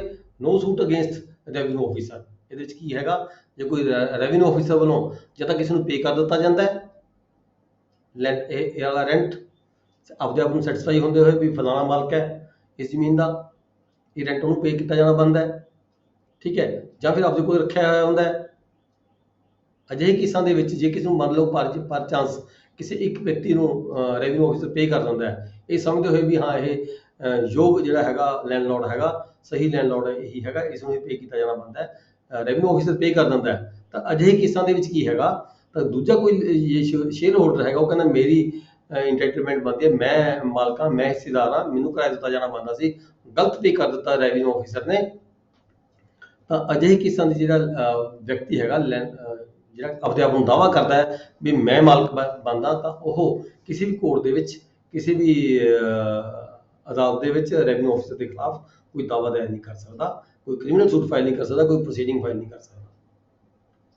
ਪਰ ਇੱਥੇ ਆ ਕੇ ਉਹਨੂੰ ਇਹ ਇੱਕ ਆਪਸ਼ਨ ਦਿੱਤੀ ਗਈ ਹੈ ਵੀ ਜੇਕਰ ਉਹਨੂੰ ਲੱਗਦਾ ਹੈ ਵੀ ਕਿਸੇ ਗਲਤ ਵਿਅਕਤੀ ਕੋਲੇ ਜਿਹੜਾ ਹੈਗਾ ਰੈਂਟ ਚਲਾ ਗਿਆ, ਉਸ ਵਿਅਕਤੀ ਨੂੰ ਲੱਗਦਾ ਹੈ ਗਲਤ ਵਿਅਕਤੀ ਕੋਲ ਚਲਾ ਗਿਆ, ਤਾਂ ਉਹ ਉਸ ਵਿਅਕਤੀ ਦੇ ਖਿਲਾਫ ਦਾਅਵਾ ਦਾਇਰ ਕਰ ਸਕਦਾ ਹੈ for the recovery of the payment.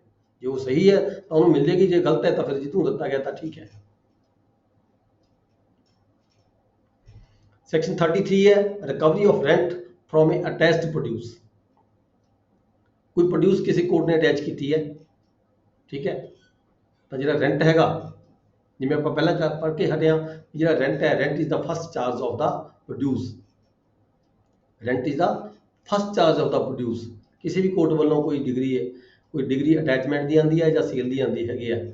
ਕਿਸੇ ਵੀ ਪ੍ਰਾਪਰਟੀ ਦੇ ਉੱਪਰ ਪ੍ਰੋਡਿਊਸ ਫਸਲ ਬੀਜੀ ਹੋਈ ਹੈ, ਉਸ ਫਸਲ ਦੇ ਅਗੇਂਸਟ ਉਸ ਫਸਲ ਨੂੰ ਅਟੈਚ ਕਰਕੇ ਸੇਲ ਕਰਨ ਦੀ ਖਾਤਰ, ਠੀਕ ਹੈ, ਕੋਈ ਡਿਗਰੀ ਪਾਸ ਹੁੰਦੀ ਹੈ, ਤਾਂ ਸਭ ਤੋਂ ਪਹਿਲਾਂ ਜਿਹੜਾ ਹੈਗਾ ਰੈਂਟ ਹੈ, ਜਿਹੜਾ ਰੈਂਟ ਅਦਾ ਕੀਤਾ ਜਾਂਦਾ ਹੈ। ਰੈਂਟ ਪੇ ਕਰਕੇ ਹੀ ਜਿੰਨੀ ਰੈਂਟ ਦੀ ਰਕਮ ਹੈਗੀ ਹੈ, ਠੀਕ ਹੈ, ਜੇ ਪ੍ਰੋਡਿਊਸ ਦੀ ਸਾਰੀ ਸੇਲ ਕਰ ਦਿੱਤੀ ਇਹਨੇ, ਮੰਨ ਲਓ ਜਿਹੜਾ ਆਫੀਸਰ ਹੈਗਾ, ਐਗਜ਼ੀਕਿਊਟਿੰਗ ਆਫੀਸਰ ਵੱਲੋਂ ਸਾਰੀ ਫਸਲ ਵੇਚੀ ਜਾਂਦੀ ਹੈ, ਮੰਨ ਲਓ ਫਸਲ ਵੇਚ ਕੇ ਜਿੰਨਾ ਰੈਂਟ ਬਣਦਾ ਸੀਗਾ ਪਹਿਲਾਂ ਰੈਂਟ ਪੇ ਕੀਤਾ ਜਾਵੇਗਾ, ਫਿਰ ਜਿਹੜੀ ਉਸ ਫਸਲ ਦੀ ਜਿਹੜੀ ਬਚੀ ਅਮਾਊਂਟ ਹੈਗੀ ਆ ਉਹ ਪਾਰਟੀਕੂਲਰ ਕੰਸਰਨ ਕੋਰਟ ਨੂੰ ਭੇਜੀ ਜਾਵੇਗੀ।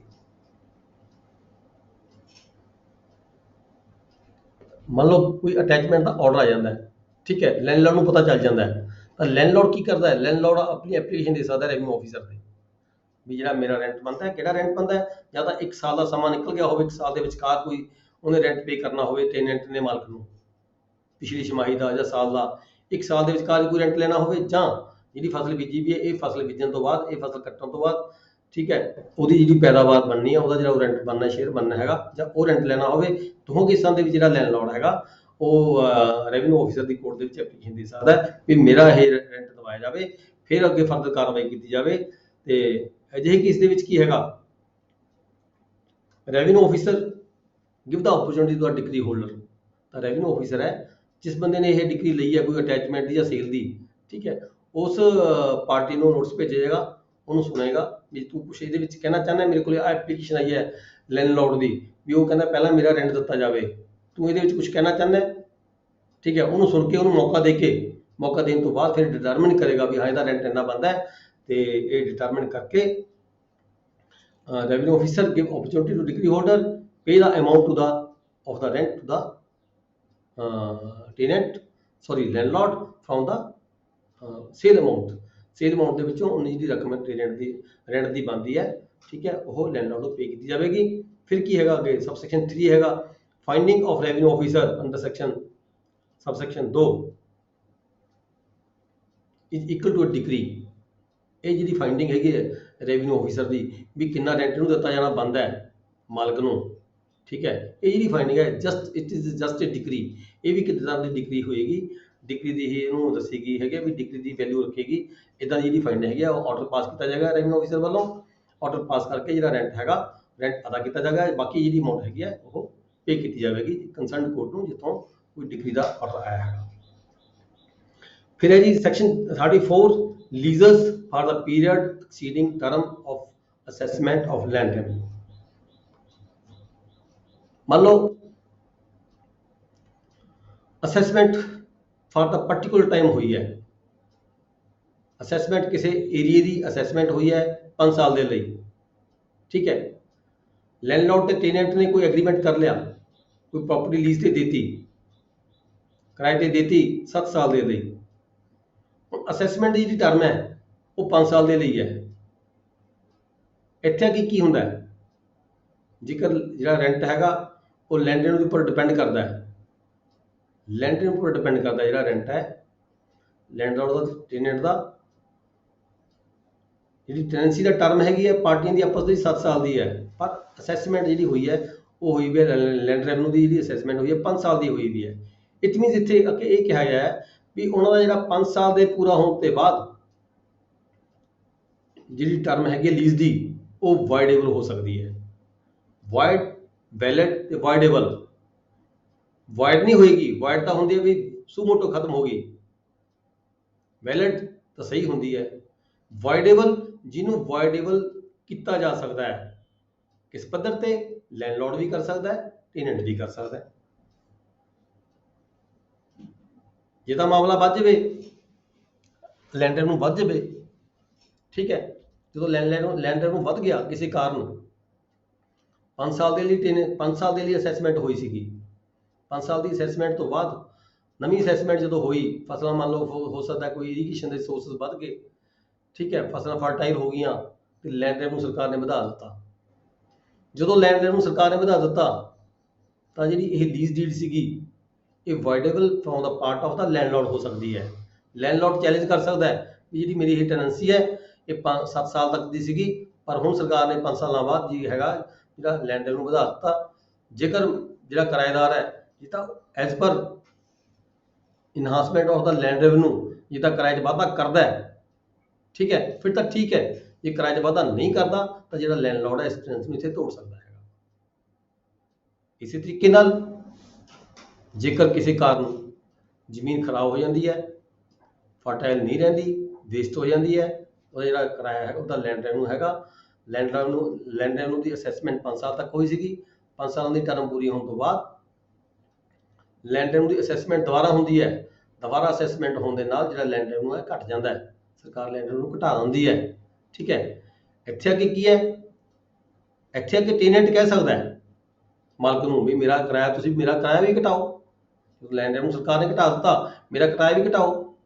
ਜੇ ਤਾਂ ਲੈਂਡਲੋਰਡ ਜਿਹੜਾ ਕਿਰਾਇਆ ਘਟਾ ਦਿੰਦਾ ਹੈ ਫਿਰ ਤਾਂ ਠੀਕ ਹੈ, ਜੇਕਰ ਲੈਂਡਲੋਰਡ ਕਿਰਾਇਆ ਨਹੀਂ ਘਟਾਉਂਦਾ ਤਾਂ ਜਿਹੜਾ ਹੈਗਾ ਇਹ ਐਗਰੀਮੈਂਟ ਜਿਹੜਾ ਉਹਨਾਂ ਦਾ ਹੋਇਆ ਹੋਇਆ ਹੈਗਾ, ਲੀਜ਼ ਡੀਡ ਹੋਈ ਵੀ ਹੈ 7 ਸਾਲ ਦੀ, ਤਾਂ 5 ਸਾਲਾਂ ਬਾਅਦ ਆ ਕੇ ਟੇਨੈਂਟ ਦੇ ਬਿਹਾਫ ਤੇ ਜਿਹੜੀ ਹੈਗੀ ਇਹ ਵਾਇਡੇਬਲ ਹੋ ਸਕਦੀ ਹੈ। ਟੇਨੈਂਟ ਇਸ ਨੂੰ ਚੈਲੰਜ ਕਰ ਸਕਦਾ ਵੀ ਨਹੀਂ, ਠੀਕ ਹੈ, ਮੈਂ ਨਹੀਂ ਇਹਨੂੰ ਮੰਨਦਾ ਹੈਗਾ, ਉਹ ਜਿਹੜੀ ਵਾਇਡੇਬਲ ਹੋ ਸਕਦੀ ਹੈਗੀ ਹੈ। ਇਹ ਦੋ ਕੇਸ ਹੈਗੇ ਜਿਹਦੇ ਵਿੱਚ ਆਪਸ਼ਨ ਹੈਗੀ ਹੈ, ਲੈਂਡਲੋਰਡ ਨੂੰ ਵੀ ਆਪਸ਼ਨ ਹੈਗੀ ਹੈ ਟਰਮ ਪੂਰੀ ਹੋਣ ਤੋਂ ਬਾਅਦ ਵਾਇਡੇਬਲ ਡਿਕਲੇਅਰ ਕਰ ਸਕਦਾ ਹੈ ਕੋਰਟ ਦੇ ਵਿੱਚ ਦਾਅਵਾ ਪਾ ਕੇ, ਤੇ ਜੇ ਲੈਂਡਰ ਨੂੰ ਘਟ ਜਾਂਦਾ ਹੈਗਾ ਤਾਂ ਰੈਂਟ ਘਟਾਉਣ ਦੀ ਖਾਤਰ ਤੇ ਜਿਹੜਾ ਟੇਨੈਂਟ ਹੈਗਾ ਉਹ ਦਾਅਵਾ ਪਾ ਕੇ ਇਸ ਨੂੰ ਵਾਇਡੇਬਲ ਡਿਕਲੇਅਰ ਕਰ ਸਕਦਾ ਵੀ ਜਿਹੜੀ ਲੀਜ਼ ਹੈ ਇਹ ਖਤਮ ਹੋ ਗਈ 5 ਸਾਲਾਂ ਬਾਅਦ, ਕਿਉਂਕਿ ਜਿਹੜਾ ਲੈਂਡਰ ਨੂੰ ਘਟ ਗਿਆ ਹੈਗਾ ਤੇ ਮੇਰਾ ਰੈਂਟ ਵੀ ਘਟਣਾ ਚਾਹੀਦਾ ਤੇ ਹੁਣ ਜਿਹੜੀ ਲੀਜ਼ ਡੀਡ ਹੈ ਉਹ ਦੋਨੇ ਕੇਸਿਸ ਦੇ ਵਿੱਚ ਜਿਹੜੀ ਲੀਜ਼ ਡੀਡ ਹੈਗੀ ਹੈ ਟਰਮ ਪੂਰੀ ਹੋਣ ਤੋਂ ਬਾਅਦ ਜਿਹੜੀ ਵਾਇਡੇਬਲ ਡਿਕਲੇਅਰ ਕੀਤੀ ਜਾ ਸਕਦੀ ਹੈਗੀ।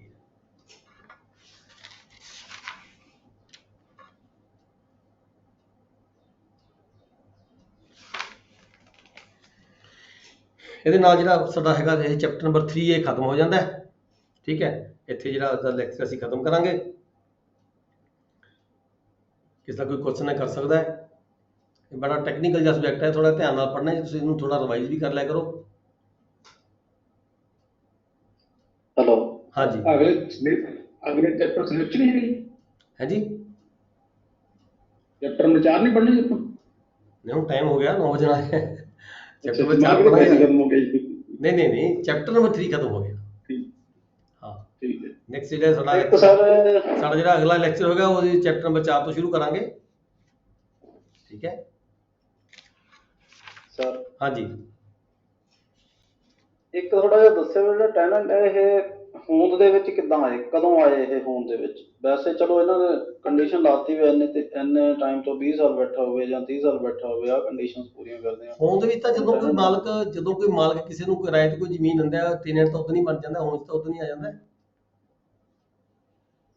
ਜਦੋਂ ਕੋਈ ਲੈਂਡਲੋਰਡ ਕਿਸੇ ਬੰਦੇ ਨੂੰ ਆਪਣੀ ਜ਼ਮੀਨ ਕਿਰਾਏ ਤੇ ਦਿੰਦਾ ਹੈ ਟੈਨੈਂਟ ਦੀ ਹੋਂਦ ਤਾਂ ਉਦੋਂ ਉਹ ਇਹਨਾਂ ਸ਼ਰਤਾਂ ਤੇ ਹੀ ਕਿਉਂ ਦਿੰਦਾ ਸੀਗਾ ਵੀ ਬਾਅਦ ਦੇ ਵਿੱਚ ਉਹਨੂੰ ਅਧਿਕਾਰੇ ਮਿਲ ਜਾਣ ਮਾਲਕੀ ਦੇ ਜਾਂ ਕਿਸੇ ਚੀਜ਼ ਦੇ, ਵੀ ਉਹਦੇ ਨਾਲ ਡਿਸਪਿਊਟ ਹੀ ਪੈ ਜਾਏ। ਦੇਖੋ ਪਤਾ ਕੀ ਹੈ, ਹੁਣ ਵੀ ਦਿੰਦੇ ਤਾਂ ਹੈ, ਅਸੀਂ ਆਪਣੀਆਂ ਪਰਸਨਲ ਜ਼ਮੀਨਾਂ ਵਿੱਚ ਦਿੱਤੀਆਂ, ਪਰ ਹੁਣ ਡਿਸਪਿਊਟ ਕੋਈ ਨਹੀਂ। ਮੈਂ ਤਾਂ ਇਹ ਪੁੱਛਦਾ ਵੀ ਉਹ ਹੋਂਦ ਦੇ ਵਿੱਚ ਕਿੱਦਾਂ ਆਏ, ਕਿ ਤਾਂ ਉਹਨਾਂ ਦੇ ਵਿੱਚ ਤੁਸੀਂ ਇੱਕ ਸ਼ਬਦ ਬਹੁਤ ਵਧੀਆ ਬੋਲਦੇ ਆ, ਹਾਲੇ ਤੇ ਪਾਲੇ ਦਾ, ਤੇ ਬਾਕੀ ਉਹ ਆਪਸ ਵਿੱਚ ਇੱਕ ਦੂਜੇ ਨੂੰ ਗਹਿਰੀ ਨਜ਼ਰ ਨਾਲ ਹੀ ਦੇਖਦੇ ਹੋਣੇ ਆ। ਉਹ ਕਿਉਂ ਦੇਖਣ ਲੱਗੇ, ਐਸਾ ਕੀ ਸੀਗਾ ਵੀ ਉਹ ਉਹਨਾਂ ਦੀ ਮਰਜ਼ੀ ਤੋਂ ਬਗੈਰ ਬੈਠੇ ਸੀ, ਜਾਂ ਕੀ ਸੀ ਉਹ ਪ੍ਰੋਬਲਮ ਕੀ ਸੀ? ਦੇਖੋ ਮੈਂ ਆਪਾਂ ਇੱਥੇ ਡਿਸਕਸ ਕਰਦੇ ਹਾਂ, ਠੀਕ ਹੈ। PEPSU act Punjab security of land tenure act ਕਿਉਂ ਹੋਂਦ ਵਿੱਚ ਆਇਆ? ਜੀ Punjab security of land tenure act 1953 ਕਿਉਂ ਹੋਂਦ ਵਿੱਚ ਆਇਆ? ਹਾਂਜੀ ਫਿਰ ਇੱਕ ਮਿੰਟ ਸੁਣੋ ਪਹਿਲਾਂ। PEPSU tenancy and agriculture land act 1955 ਇਹ ਕਿਉਂ ਹੋਂਦ ਵਿੱਚ ਆਇਆ? ਫਿਰ ਲੈਂਡ ਫਾਰਮਸ ਐਕਟ 1972 ਇਹ ਕਿਉਂ ਹੋਂਦ ਵਿੱਚ ਆਇਆ? ਦੱਸੋਗੇ? ਕੋਈ ਦੱਸੋ ਪਹਿਲਾਂ ਕਿਉਂ ਹੋਂਦ ਚ ਆਏ, ਕੀ ਕਾਰਨ ਸੀ? ਤਾਂ ਕਿ ਉਹਨਾਂ ਨੂੰ ਜਿਹੜੇ ਰਾਈਟ ਆ ਉਹਨਾਂ ਨੂੰ ਪੱਕੇ ਕੀਤਾ ਜਾ ਸਕੇ, ਜਿਹੜੇ ਉਹਨਾਂ ਦੇ ਰਾਈਟ ਆ ਸੇਵ ਕੀਤੇ ਜਾ ਸਕੇ। ਇੱਕ ਤਾਂ ਇਹ ਆ, 1 ਸੈਕਿੰਡ ਜਿੱਦਾਂ ਹੁਣ ਅੱਜ ਕੱਲ ਪੈਸਾ ਆ ਵੱਡੇ ਵੱਡੇ ਲੋਕਾਂ ਕੋਲ ਇਕੱਠਾ ਹੋਈ ਜਾਂਦਾ, ਉਹ ਉਸ ਚੀਜ਼ ਦਾ ਪੂਰੀ ਤਰ੍ਹਾਂ ਅਨੁਪਾਤ ਦੇ ਹਿਸਾਬ ਨਾਲ ਡਿਵੀਜ਼ਨ ਨਹੀਂ ਹੁੰਦੀ, ਤਾਂ ਕਿ ਇੱਕ ਕੁਝ ਖਾਸ ਲੋਕਾਂ ਦਾ ਹੀ ਕਬਜ਼ਾ ਜ਼ਮੀਨ ਤੇ ਨਾ ਰਹਿ ਜਾਏ। ਇਸ ਕਰਕੇ ਟੈਨੈਂਸੀ ਐਕਟ ਬਣਾਏ ਗਏ ਤਾਂ ਕਿ ਜ਼ਮੀਨ ਦੀ ਇੱਕੋ ਜਿਹੀ ਵੰਡ ਹੋ ਸਕੇ, ਹੇਠਲੇ ਜਿਹੜੇ ਕੰਮੀ ਲੋਕ ਆ ਉਹਨਾਂ ਨੂੰ ਵੀ ਮਿਲ ਸਕੇ ਜ਼ਮੀਨ। ਦੇਖੋ ਜਿਹੜੇ people ਸਾਡਾ ਆ, ਉਹਨਾਂ ਨੂੰ ਵੀ ਜਾ ਸਾਡਾ ਸਕੇ। ਸਾਡਾ ਜਿਹੜਾ ਕਨਸਟੀਟਿਊਸ਼ਨ ਹੈ, ਕਨਸਟੀਟਿਊਸ਼ਨ ਆਫ ਇੰਡੀਆ, ਠੀਕ ਹੈ, ਸਾਡੇ ਕਨਸਟੀਟਿਊਸ਼ਨ ਦੇ ਵਿੱਚ ਕੀ ਹੈਗਾ, ਰਾਈਟਸ ਦਿੱਤੇ ਗਏ ਹੈ, ਰਾਈਟਸ ਵੀ ਦਿੱਤੇ ਗਏ, ਲਾਇਬਿਲਿਟੀ ਵੀ ਦਿੱਤੀਆਂ, ਫੰਡਾਮੈਂਟਲ ਰਾਈਟਸ ਵੀ ਨੇ, ਡਾਇਰੈਕਟਿਵ ਪ੍ਰਿੰਸੀਪਲ ਵੀ ਦਿੱਤੇ ਗਏ ਨੇ, ਠੀਕ ਹੈ। ਉਹ ਸਰਕਾਰਾਂ ਨੇ ਕੀ ਕੀਤਾ ਹੈਗਾ, ਸਰਕਾਰਾਂ ਨੇ ਜਦੋਂ ਕਨਸਟੀਟਿਊਸ਼ਨ ਬਣਿਆ, ਡਾਇਰੈਕਟਿਵ ਪ੍ਰਿੰਸੀਪਲਸ ਬਣੇ, ਉਹਨਾਂ ਨੂੰ ਲਾਗੂ ਕਰਨ ਦੀ ਖਾਤਰ ਕੀ ਸੀਗਾ, equal rights, every person have the equal rights. Equal rights ਕਿੱਥੇ ਰਹਿ ਗਏ, ਇੱਕ ਬੰਦੇ ਕੋਲ ਤਾਂ 100 ਕਿੱਲਾ ਜ਼ਮੀਨ ਹੈ, ਇੱਕ ਬੰਦਾ ਜਿਹੜਾ ਜ਼ਮੀਨ ਬਾਹਰ ਹੈ ਉਹਦੇ ਕੋਲ 1 ਏਕੜ ਵੀ ਜ਼ਮੀਨ ਨਹੀਂ ਹੈਗੀ, ਠੀਕ ਹੈ। ਇਹਨਾਂ ਸ਼ਰਤਾਂ ਨੂੰ, ਇਹਨਾਂ ਗੱਲਾਂ ਨੂੰ ਲਾਗੂ ਕਰਨ ਦੀ ਖਾਤਰ, ਕਨਸਟੀਟਿਊਸ਼ਨ ਨੂੰ ਲਾਗੂ ਕਰਨ ਦੀ ਖਾਤਰ ਸਰਕਾਰ ਨੇ ਇਹ ਐਕਟ ਬਣਾਏ, Punjab security of land tenure act 1953 ਬਣਾਇਆ, ਤਾਂ ਕਿ ਜਿਹੜੇ ਟੈਨੈਂਟ ਜ਼ਮੀਨ ਬਾਹਰ ਹੈਗੇ ਆ, ਜਿਹੜੇ ਲੰਮੇ ਸਮੇਂ ਤੋਂ ਜ਼ਮੀਨ ਬਾਹਰ ਹੈਗੇ ਆ, ਉਹਨਾਂ ਦਾ ਕੀ ਕਸੂਰ ਹੈਗਾ। ਇੱਕ ਬੰਦਾ ਕਹਿੰਦਾ ਮੈਂ 100 ਕਿੱਲੇ ਦਾ ਮਾਲਕ ਹੈ, ਉਹ ਕਮਾ ਕਮਾ ਕੇ ਖੇਤੀ ਕਰ ਰਹੇ, ਉਹ ਨੇ ਬਾਹਰ ਇਹ ਜ਼ਮੀਨ ਨੂੰ ਉਹ ਨੇ, ਠੀਕ ਹੈ। ਤੇ ਫਿਰ ਫਿਰ ਪੈਪਸੂ ਸਰਕਾਰ ਨੇ ਪੈਪਸੂ ਐਕਟ ਬਣਾਇਆ 55 ਦੇ ਵਿੱਚ ਆ ਕੇ, ਠੀਕ ਹੈ। ਉਹ ਵੀ ਸਿਕਿਉਰਿਟੀ ਲਈ ਬਣਾਇਆ ਹੈ, ਹਾਂ। ਇਹਦੇ ਵਿੱਚ ਕੀ ਹੈਗਾ, ਫਿਰ ਸਰਪਲਸ ਏਰੀਆ, ਸਰਪਲਸ ਕਲੀਅਰ ਕੀਤੇ ਗਏ। ਆਪਾਂ ਪੜ੍ਹ ਕੇ ਹਟੇ ਹਾਂ, ਸਰਪਲਸ ਲੈਂਡ ਏਰੀਆ ਸਕੀਮ ਪੜ੍ਹ ਕੇ ਹਟੇ ਹਾਂ ਆਪਾਂ, ਸੌਰੀ, ਆਪਾਂ ਪੈਪਸੂ ਐਕਟ 'ਚ ਪੜ੍ਹਿਆ ਸੀਗਾ ਵੀ ਕਿੰਨੇ ਸਟੈਂਡਰਡ ਏਕੜ ਤੱਕ ਜ਼ਮੀਨ ਕੋਈ ਕਿੰਨੀ ਤੱਕ ਰਹਿ ਸਕਦਾ, ਰੱਖ ਸਕਦਾ ਹੈ ਮਾਲਕ, ਠੀਕ ਹੈ। ਉੱਥੇ 30 ਸਟੈਂਡਰਡ ਏਕੜ ਦੀ ਗੱਲ ਕੀਤੀ ਗਈ ਸੀਗੀ, ਠੀਕ ਹੈ। ਤੇ ਪੈਪਸੂ ਦੇ ਵਿੱਚ ਵੀ ਇੰਨੀ ਕੀਤੀ ਗਈ ਸੀ, ਤੇ ਉਹਦੇ ਵਿੱਚ ਵੀ ਕੀਤੀ ਗਈ ਸੀ, ਪੰਜਾਬ ਐਕਟ ਵੀ ਕੀਤੀ ਗਈ ਸੀ। ਫਿਰ ਲੈਂਡ ਰਿਫਾਰਮ ਐਕਟ ਆਇਆ, 7 ਸਟੈਂਡਰਡ ਹੈਕਟਰ ਦੀ ਗੱਲ ਆ ਗਈ, ਮਤਲਬ 17.5 ਕਿੱਲੇ ਫਸਟ ਕੁਆਲਿਟੀ ਲੈਂਡ ਦੀ ਗੱਲ ਆ ਗਈ, ਠੀਕ ਹੈ। ਇਹਦਾ ਮਤਲਬ ਤਾਂ ਇਹ ਸੀਗਾ ਵੀ ਜਿਹੜੇ ਵੱਡੇ ਵੱਡੇ ਲੈਂਡ ਓਨਰ ਹੈਗੇ ਆ, ਉਹਨਾਂ ਤੋਂ ਜ਼ਮੀਨਾਂ ਲੈ ਕੇ ਟੈਨੈਂਟਸ ਨੂੰ ਦਿੱਤੀਆਂ ਜਾਣ। ਟੈਨੈਂਟ ਜਿਹੜੇ ਆਲਰੇਡੀ ਬਾਹਰ ਰਹੇ ਨੇ, ਜਿਹੜੇ ਆਲਰੇਡੀ ਬਾਹਰ ਰਹੇ ਨੇ, ਉਹਨਾਂ ਨੂੰ ਵੀ ਘਰ ਦਾ ਗੁਜ਼ਾਰਾ ਕਰਨ ਦੀ ਖਾਤਰ ਉਹਨਾਂ ਦੇ ਵੀ ਥੋੜੇ ਜਿਹੜੇ ਰਾਈਟਸ ਨੇ, ਇਕੁਅਲ ਰਾਈਟਸ ਦੀ ਗੱਲ ਕੀਤੀ ਹੈ ਕਨਸਟੀਟਿਊਸ਼ਨ ਨੇ ਸਾਡੇ ਨੇ, ਠੀਕ ਹੈ। Every person has the equal rights, ਠੀਕ ਹੈ। ਉਹਨਾਂ ਦਾ ਕੀ ਕਸੂਰ ਹੈਗਾ, ਜ਼ਮੀਨਾਂ ਦਾ ਮਾਲਕ ਤਾਂ ਕੋਈ ਜੰਮਦੇ ਦਾ ਮਾਲਕ ਬਣਿਆ ਨਹੀਂ, ਜ਼ਮੀਨਾਂ ਸਾਰੀਆਂ ਸਰਕਾਰ ਦੀਆਂ ਸੀਗੀਆਂ, ਗਵਰਨਮੈਂਟ ਦੀਆਂ ਲੈਂਡ ਸੀਗੀਆਂ। ਜਦੋਂ ਅਸੈਸਮੈਂਟਸ ਹੋਈਆਂ ਨੇ, ਜਦੋਂ ਬੰਦੋਬਸਤ ਹੋਏ ਨੇ, ਠੀਕ ਹੈ, ਬੰਦੋਬਸਤ ਕਰਕੇ ਹੀ ਲੋਕਾਂ ਨੂੰ ਮਾਲਕ ਬਣਾਇਆ ਗਿਆ। ਉਦੋਂ ਪਹਿਲਾਂ ਸਾਰੀ ਸਰਕਾਰ ਜ਼ਮੀਨਾਂ ਦੇ ਕਿਰਾਏ ਲੈਂਦੀ ਸੀ, ਬਿਲਕੁਲ ਠੀਕ। ਬੰਦੋਬਸਤ ਤੋਂ ਪਹਿਲਾਂ ਗਵਰਨਮੈਂਟ ਹਰ ਮਾਲਕ ਤੋਂ, ਹਰ ਕਿਰਾਏਦਾਰ ਤੋਂ ਕਿਰਾਇਆ ਲੈਂਦੀ ਸੀਗੀ, ਠੀਕ ਹੈ। ਹੁਣ ਜਿਹੜੇ ਛੋਟੇ ਕਿਰਾਏਦਾਰ ਸੀਗੇ, ਛੋਟੇ ਮਾਲਕ ਸੀਗੇ, ਉਹਨਾਂ ਕੋਲ ਪੈਸੇ ਦਾ ਕੋਈ ਇੰਤਜ਼ਾਮ ਨਹੀਂ ਸੀਗਾ, ਉਹ ਮਾਲਕ ਨਹੀਂ ਬਣੇ। ਬੰਦੋਬਸਤ ਦੇ ਵਿੱਚ ਉਹਨਾਂ ਨੂੰ ਮਾਲਕੀ ਦੇ ਰਾਈਟਸ ਨਹੀਂ ਮਿਲੇ। ਬੰਦੋਬਸਤ ਵੱਡੇ ਵੱਡੇ ਜਿਹੜੇ ਮਾਲਕ ਸੀਗੇ, ਉਹ 100 ਕਿੱਲਾ, 50 ਕਿੱਲਾ, 100 ਕਿੱਲਾ ਜ਼ਮੀਨ ਉਹ ਮਾਲਕ ਬਣ ਗਏ, ਠੀਕ ਹੈ। ਕਿਵੇਂ ਬਣ ਗਏ, ਕਿਵੇਂ ਨਹੀਂ ਬਣ ਗਏ, ਇਹ ਉਸ ਵੇਲੇ ਦਾ ਸਮਾਂ ਸੀਗਾ, ਕਿਸ ਤਰ੍ਹਾਂ ਮਾਲਕ ਬਣ ਗਏ, ਠੀਕ ਹੈ। ਉਹ ਕਿਹੜਾ ਉਹ ਜ਼ਮੀਨਾਂ ਲੈ ਕੇ, ਜਿਵੇਂ ਕਹਿੰਦੇ ਜਿਹਦੇ ਕਬਜ਼ੇ ਜਿੰਨੀ ਜ਼ਮੀਨ ਸੀਗੀ, ਠੀਕ ਹੈ, ਉਹ ਉਹਦੀ ਜ਼ਮੀਨ ਦਾ ਮਾਲਕ ਬਣ ਗਿਆ, ਰੈਂਟ ਪੇ ਕਰ ਸਕਦਾ ਸੀਗਾ, ਮਾਲਕ ਬਣ ਗਿਆ। ਉਹ ਕਿਹੜਾ ਮਾਲਕ ਸੀ ਉਸ ਵੇਲੇ ਜ਼ਮੀਨ ਦਾ, ਮਾਲਕ ਦਾ ਸਾਰੀ ਜ਼ਮੀਨ ਦੀ ਸਰਕਾਰ ਸੀਗੀ। ਟੋਟਲ ਲੈਂਡ ਮਾਲਕ ਦਾ, ਟੋਟਲ ਲੈਂਡ ਵੈਸਟ ਇਨ ਦਾ ਗਵਰਨਮੈਂਟ, ਠੀਕ ਹੈ। ਤੇ ਪਰ ਜ਼ਮੀਨਾਂ ਬਾਅਦ ਤਾਂ ਉਹੀ ਲੋਕ ਰਹੇ ਸੀਗੇ, ਜਿਹੜੇ ਟੈਨੈਂਟ ਸੀਗੇ। ਇੱਕ ਮਾਲਕ ਦਾ ਜ਼ਮੀਨ ਬਾਹਰ ਨਹੀਂ ਸੀ, ਨਾ ਹੀ ਇੰਨੇ ਕੋਈ ਸੋਰਸ ਸੀਗੇ, ਨਾ ਹੀ ਕੋਈ ਟਰੈਕਟਰ ਦੇ ਇੰਤਜ਼ਾਮ ਸੀ ਇੰਨੇ ਵੀ ਬੰਦਾ 100 ਕਿੱਲੇ ਤੇ ਖੇਤੀ ਕਰ ਲੇਗਾ। ਖੇਤੀ ਤਾਂ ਉਹੀ ਟੈਨੈਂਟ ਸੀ, ਕਿਰਾਏਦਾਰ ਸੀ, ਕਰਦੇ ਸੀਗੇ। ਇਸ ਕਰਕੇ ਟੈਨੈਂਟਸ ਨੂੰ ਐਸਟੈਬਲਿਸ਼ ਕਰਨ ਦੀ ਖਾਤਰ, ਟੈਨੈਂਟਸ ਨੂੰ ਰਾਈਟ ਦੇਣ ਦੀ ਖਾਤਰ, ਪ੍ਰੋਪਰਾਈਟਰੀ ਰਾਈਟ ਦੇਣ ਦੀ ਖਾਤਰ ਹੀ ਜਿਹੜਾ ਪੈਪਸੂ ਐਕਟ ਬਣਿਆ, ਪੰਜਾਬ ਐਕਟ ਬਣਿਆ, ਪੰਜਾਬ ਐਕਟ 1953 ਬਣਿਆ, ਪੈਪਸੂ ਐਕਟ 1955 ਬਣਿਆ, ਫਿਰ ਲੈਂਡ ਰਿਫਾਰਮਸ ਐਕਟ 1972 ਬਣਿਆ। ਇਹ ਸਾਰੇ ਐਕਟ, ਫਿਰ ਸਕੀਮਸ ਬਣੀਆਂ, utilisation of surplus area scheme ਬਣੀ, PEPSU utilisation of surplus ਆਕੂਪੈਂਸੀ tenants ਜਾਂ surplus utilisation of surplus area scheme 53 ਚ ਉਹਦੇ ਅਗੇਂਸਟ ਬਣੀ। 55 ਚ ਵੀ ਸਟੇਟ ਪੰਜਾਬ ਦੀ ਵੀ ਬਣੀ, ਤੇ ਇਹਦੀ ਵੀ ਬਣੀ, ਪੈਪਸੂ ਦੀ ਵੀ ਬਣੀ। ਫਿਰ 1950 ਵਿੱਚ ਆ ਕੇ ਬਣਿਆ ਜਿਹੜੀ ਆਕੂਪੈਂਸੀ ਟੈਨੈਂਟਸ ਨੂੰ ਜਿਹੜੀ ਜ਼ਮੀਨ ਸੀਗੀ, ਇਹਨਾਂ ਦੀ ਓਨਰਸ਼ਿਪ ਰਾਈਟਸ ਦਿੱਤੇ, ਕਿ ਇਹਨਾਂ ਨੂੰ ਜਿਹੜੀ ਜ਼ਮੀਨ ਛੱਡ ਕੇ ਚਲੇ ਗਏ ਸੀਗੇ, ਮਤਲਬ ਕਿ ਪਾਕਿਸਤਾਨ 'ਚ ਲੋਕ ਚਲੇ ਗਏ ਸੀ, ਉਹ ਪ੍ਰਾਪਰਟੀ ਜਿਹਨੂੰ ਆਪਾਂ ਰਾਜੀ ਮੁਤਰਕਾ ਕਹਿ ਦਿੰਦੇ ਹਾਂ, ਠੀਕ ਹੈ ਜੀ, ਹੋਮਲੈਂਡ ਪ੍ਰਾਪਰਟੀ, ਉਹ ਵੀ ਲੋਕਾਂ ਨੂੰ ਮਤਲਬ ਕਿ ਰਾਈਟਸ ਦਿੱਤੇ ਗਏ। ਇਹ ਵੱਖਰੀਆਂ ਸਕੀਮਾਂ ਸਮੇਂ ਦੇ ਲਿਹਾਜ਼ ਨਾਲ ਬਣਦੀਆਂ ਗਈਆਂ, ਤੇ ਇਹ ਲੋਕਾਂ ਨੂੰ ਮਤਲਬ ਕਿ ਐਸਟੈਬਲਿਸ਼ ਕਰਨਾ ਸੀਗਾ, ਕਿਰਾਏਦਾਰਾਂ ਨੂੰ ਐਸਟੈਬਲਿਸ਼ ਕਰਨਾ ਸੀਗਾ, ਇਹਦੀ ਖਾਤਰ ਕਾਨੂੰਨ ਬਣਾਏ ਗਏ ਹੈਗੇ ਸੀ। ਇਹ ਤਾਂ ਵਾਕਿਆ ਬਹੁਤ ਵਧੀਆ ਐਕਟ ਬਣਿਆ ਜੀ। ਵੈਸੇ ਆਮ ਜਿੱਦਾਂ ਹੁਣ ਪੈਸਾ ਵੀ ਆ ਕੁਝ ਲੋਕਾਂ ਕੋਲ ਇਕੱਠਾ ਹੁੰਦਾ, ਉਹਦੇ ਡਿਵੀਜ਼ਨ ਸਹੀ ਨਾ ਹੋਣ ਕਰਕੇ ਜਿੰਨੇ ਡਿਸਪਿਊਟ ਆ ਉਹ ਪਏ ਹੋ। ਹਾਂ ਹਾਂ, ਇਹ ਵਾਕਈ ਐਕਟ ਵਧੀਆ ਜਿਹਨੇ ਵੀ ਬਣਾਏ ਆ ਜਾਂ ਜਿਹਨੇ ਰਿਫਾਰਮਸ ਲਿਆਂਦੇ ਆ, ਵਾਕਈ ਦਿਮਾਗੀ ਬੰਦਾ ਸੀ। ਫਸਟ ਤਾਂ ਇਹ ਮੈਂ ਹੁਣ ਇਹ ਗੱਲ ਤੁਹਾਡੀ ਸਾਰੀ ਤੋਂ ਸਮਝਿਆ ਜੀ ਕਿ ਜਿੱਦਾਂ ਪਹਿਲਾਂ ਧੱਕੇ ਨਾਲ ਜ਼ਮੀਨਾਂ ਸਾਂਭੀਆਂ ਸੀ, ਉਹਨੇ ਤਗੜੇ ਬੰਦੇ ਨੇ ਕਹਿਤਾ ਆ ਵੀ ਮੇਰੀ ਆ ਵੀ ਮੇਰੀ, ਉਹਦਾ ਮਾਲਕੀ ਦੇ ਵਿੱਚ ਨਾਮ ਲਿਖਿਆ ਹੁਣ ਗਿਆ। ਆ ਗਈ ਨਾ ਦਿਮਾਗ 'ਚ ਗੱਲ ਸਾਰੀ। ਕੋਈ ਜਿਹੜਾ ਤੋਂ ਬੰਦਾ ਪਾਉਂਦਾ ਸੀ ਮਾੜਾ ਮੋਟਾ, ਉਹ ਠੀਕ ਹੈ ਵੀ ਉਹਨੂੰ ਕਮਜ਼ੋਰ ਬੰਦੇ ਲਾ ਦੋ, ਤੂੰ ਆਹ ਬਾਹਲਾ ਖੇਤ ਤੂੰ ਫਲਾਨਿਆ, ਤੂੰ ਆਹ ਬਾਹਲਾ ਬਾਗ ਵਾਲਾ ਬਾਹਲਾ, ਤੂੰ ਖੂਹ ਵਾਲਾ ਬਾਹਲਾ, ਉਹ ਟੈਨੈਂਟ ਬੈਠ ਗਿਆ ਉਹਦੇ ਵਿੱਚ। ਅਨਪੜ੍ਹਤਾ ਸੀਗਾ, ਉਹਨਾਂ ਨੂੰ ਕੁਝ ਨਹੀਂ ਸੀ ਪਤਾ, ਉਹ ਕੱਲਾ ਖੇਤੀ ਕਰਨ ਜਾਣਦੇ ਸੀਗੇ। ਠੀਕ ਹੈ, ਇਹਦੇ ਰੱਖ ਕੀ ਹੋਣੇ ਨੇ ਇਸ ਗੱਲ ਦੀ ਉਹਨਾਂ ਨੂੰ ਕੋਈ ਜਾਣਕਾਰੀ ਨਹੀਂ ਹੁੰਦੀ ਸੀਗੀ। ਜਿਹੜੇ ਪੜ੍ਹੇ ਲਿਖੇ ਲੋਕ ਸੀਗੇ ਜਾਂ ਜਿਨ੍ਹਾਂ ਦਾ ਕੋਈ ਦਾਇਰਾ ਵੱਡਾ ਸੀਗਾ, ਜਿਨ੍ਹਾਂ ਦੇ ਕੋਈ ਮਤਲਬ ਕਿ ਪੋਲਿਟਿਕਸ ਦੇ ਵਿੱਚ ਜਿਨ੍ਹਾਂ ਦੀ ਉੱਠ ਬੈਠ ਹੁੰਦੀ ਸੀ ਜਾਂ ਅਫਸਰਾਂ 'ਚ ਉੱਠ ਬੈਠ ਹੁੰਦੀ ਸੀਗੀ, ਵੱਡੇ ਲੋਕ ਜਿਹੜੇ ਹੈਗੇ ਓਨਰਸ਼ਿਪ ਦੇ ਰਾਈਟਸ ਲੈ ਗਏ, ਗਰੀਬ ਲੋਕਾਂ ਨੂੰ ਓਨਰਸ਼ਿਪ ਦੇ ਰਾਈਟਸ ਨਹੀਂ ਮਿਲੇ ਹੈਗੇ। ਠੀਕ ਹੈ, ਪਰ ਸਾਡਾ ਕਨਸਟੀਟਿਊਸ਼ਨ ਕੀ ਕਹਿੰਦਾ ਹੈ? ਮੈਂ ਪਹਿਲੇ ਦਿਨ ਜਦੋਂ ਆਪਾਂ ਸ਼ੁਰੂ ਕੀਤਾ ਸੀ ਕਨਸਟੀਟਿਊਸ਼ਨ ਤੋਂ ਚੱਲੇ ਸੀ, ਰਾਈਟ ਆਫ ਇਕੁਐਲਿਟੀ। ਹਾਂ ਠੀਕ ਹੈ, ਇਸ ਕਰਕੇ ਇਹ ਜਿਹੜੇ ਕਨਸਟੀਟਿਊਸ਼ਨ ਨੂੰ ਲਾਗੂ ਕਰਨ ਦੀ ਖਾਤਰ ਇਹ ਜਿਹੜੇ ਐਕਟ ਬਣਾਏ ਜਾਂਦੇ ਸੀ। ਥੈਂਕ ਠੀਕ ਹੈ ਜੀ, classes over, thank you very much.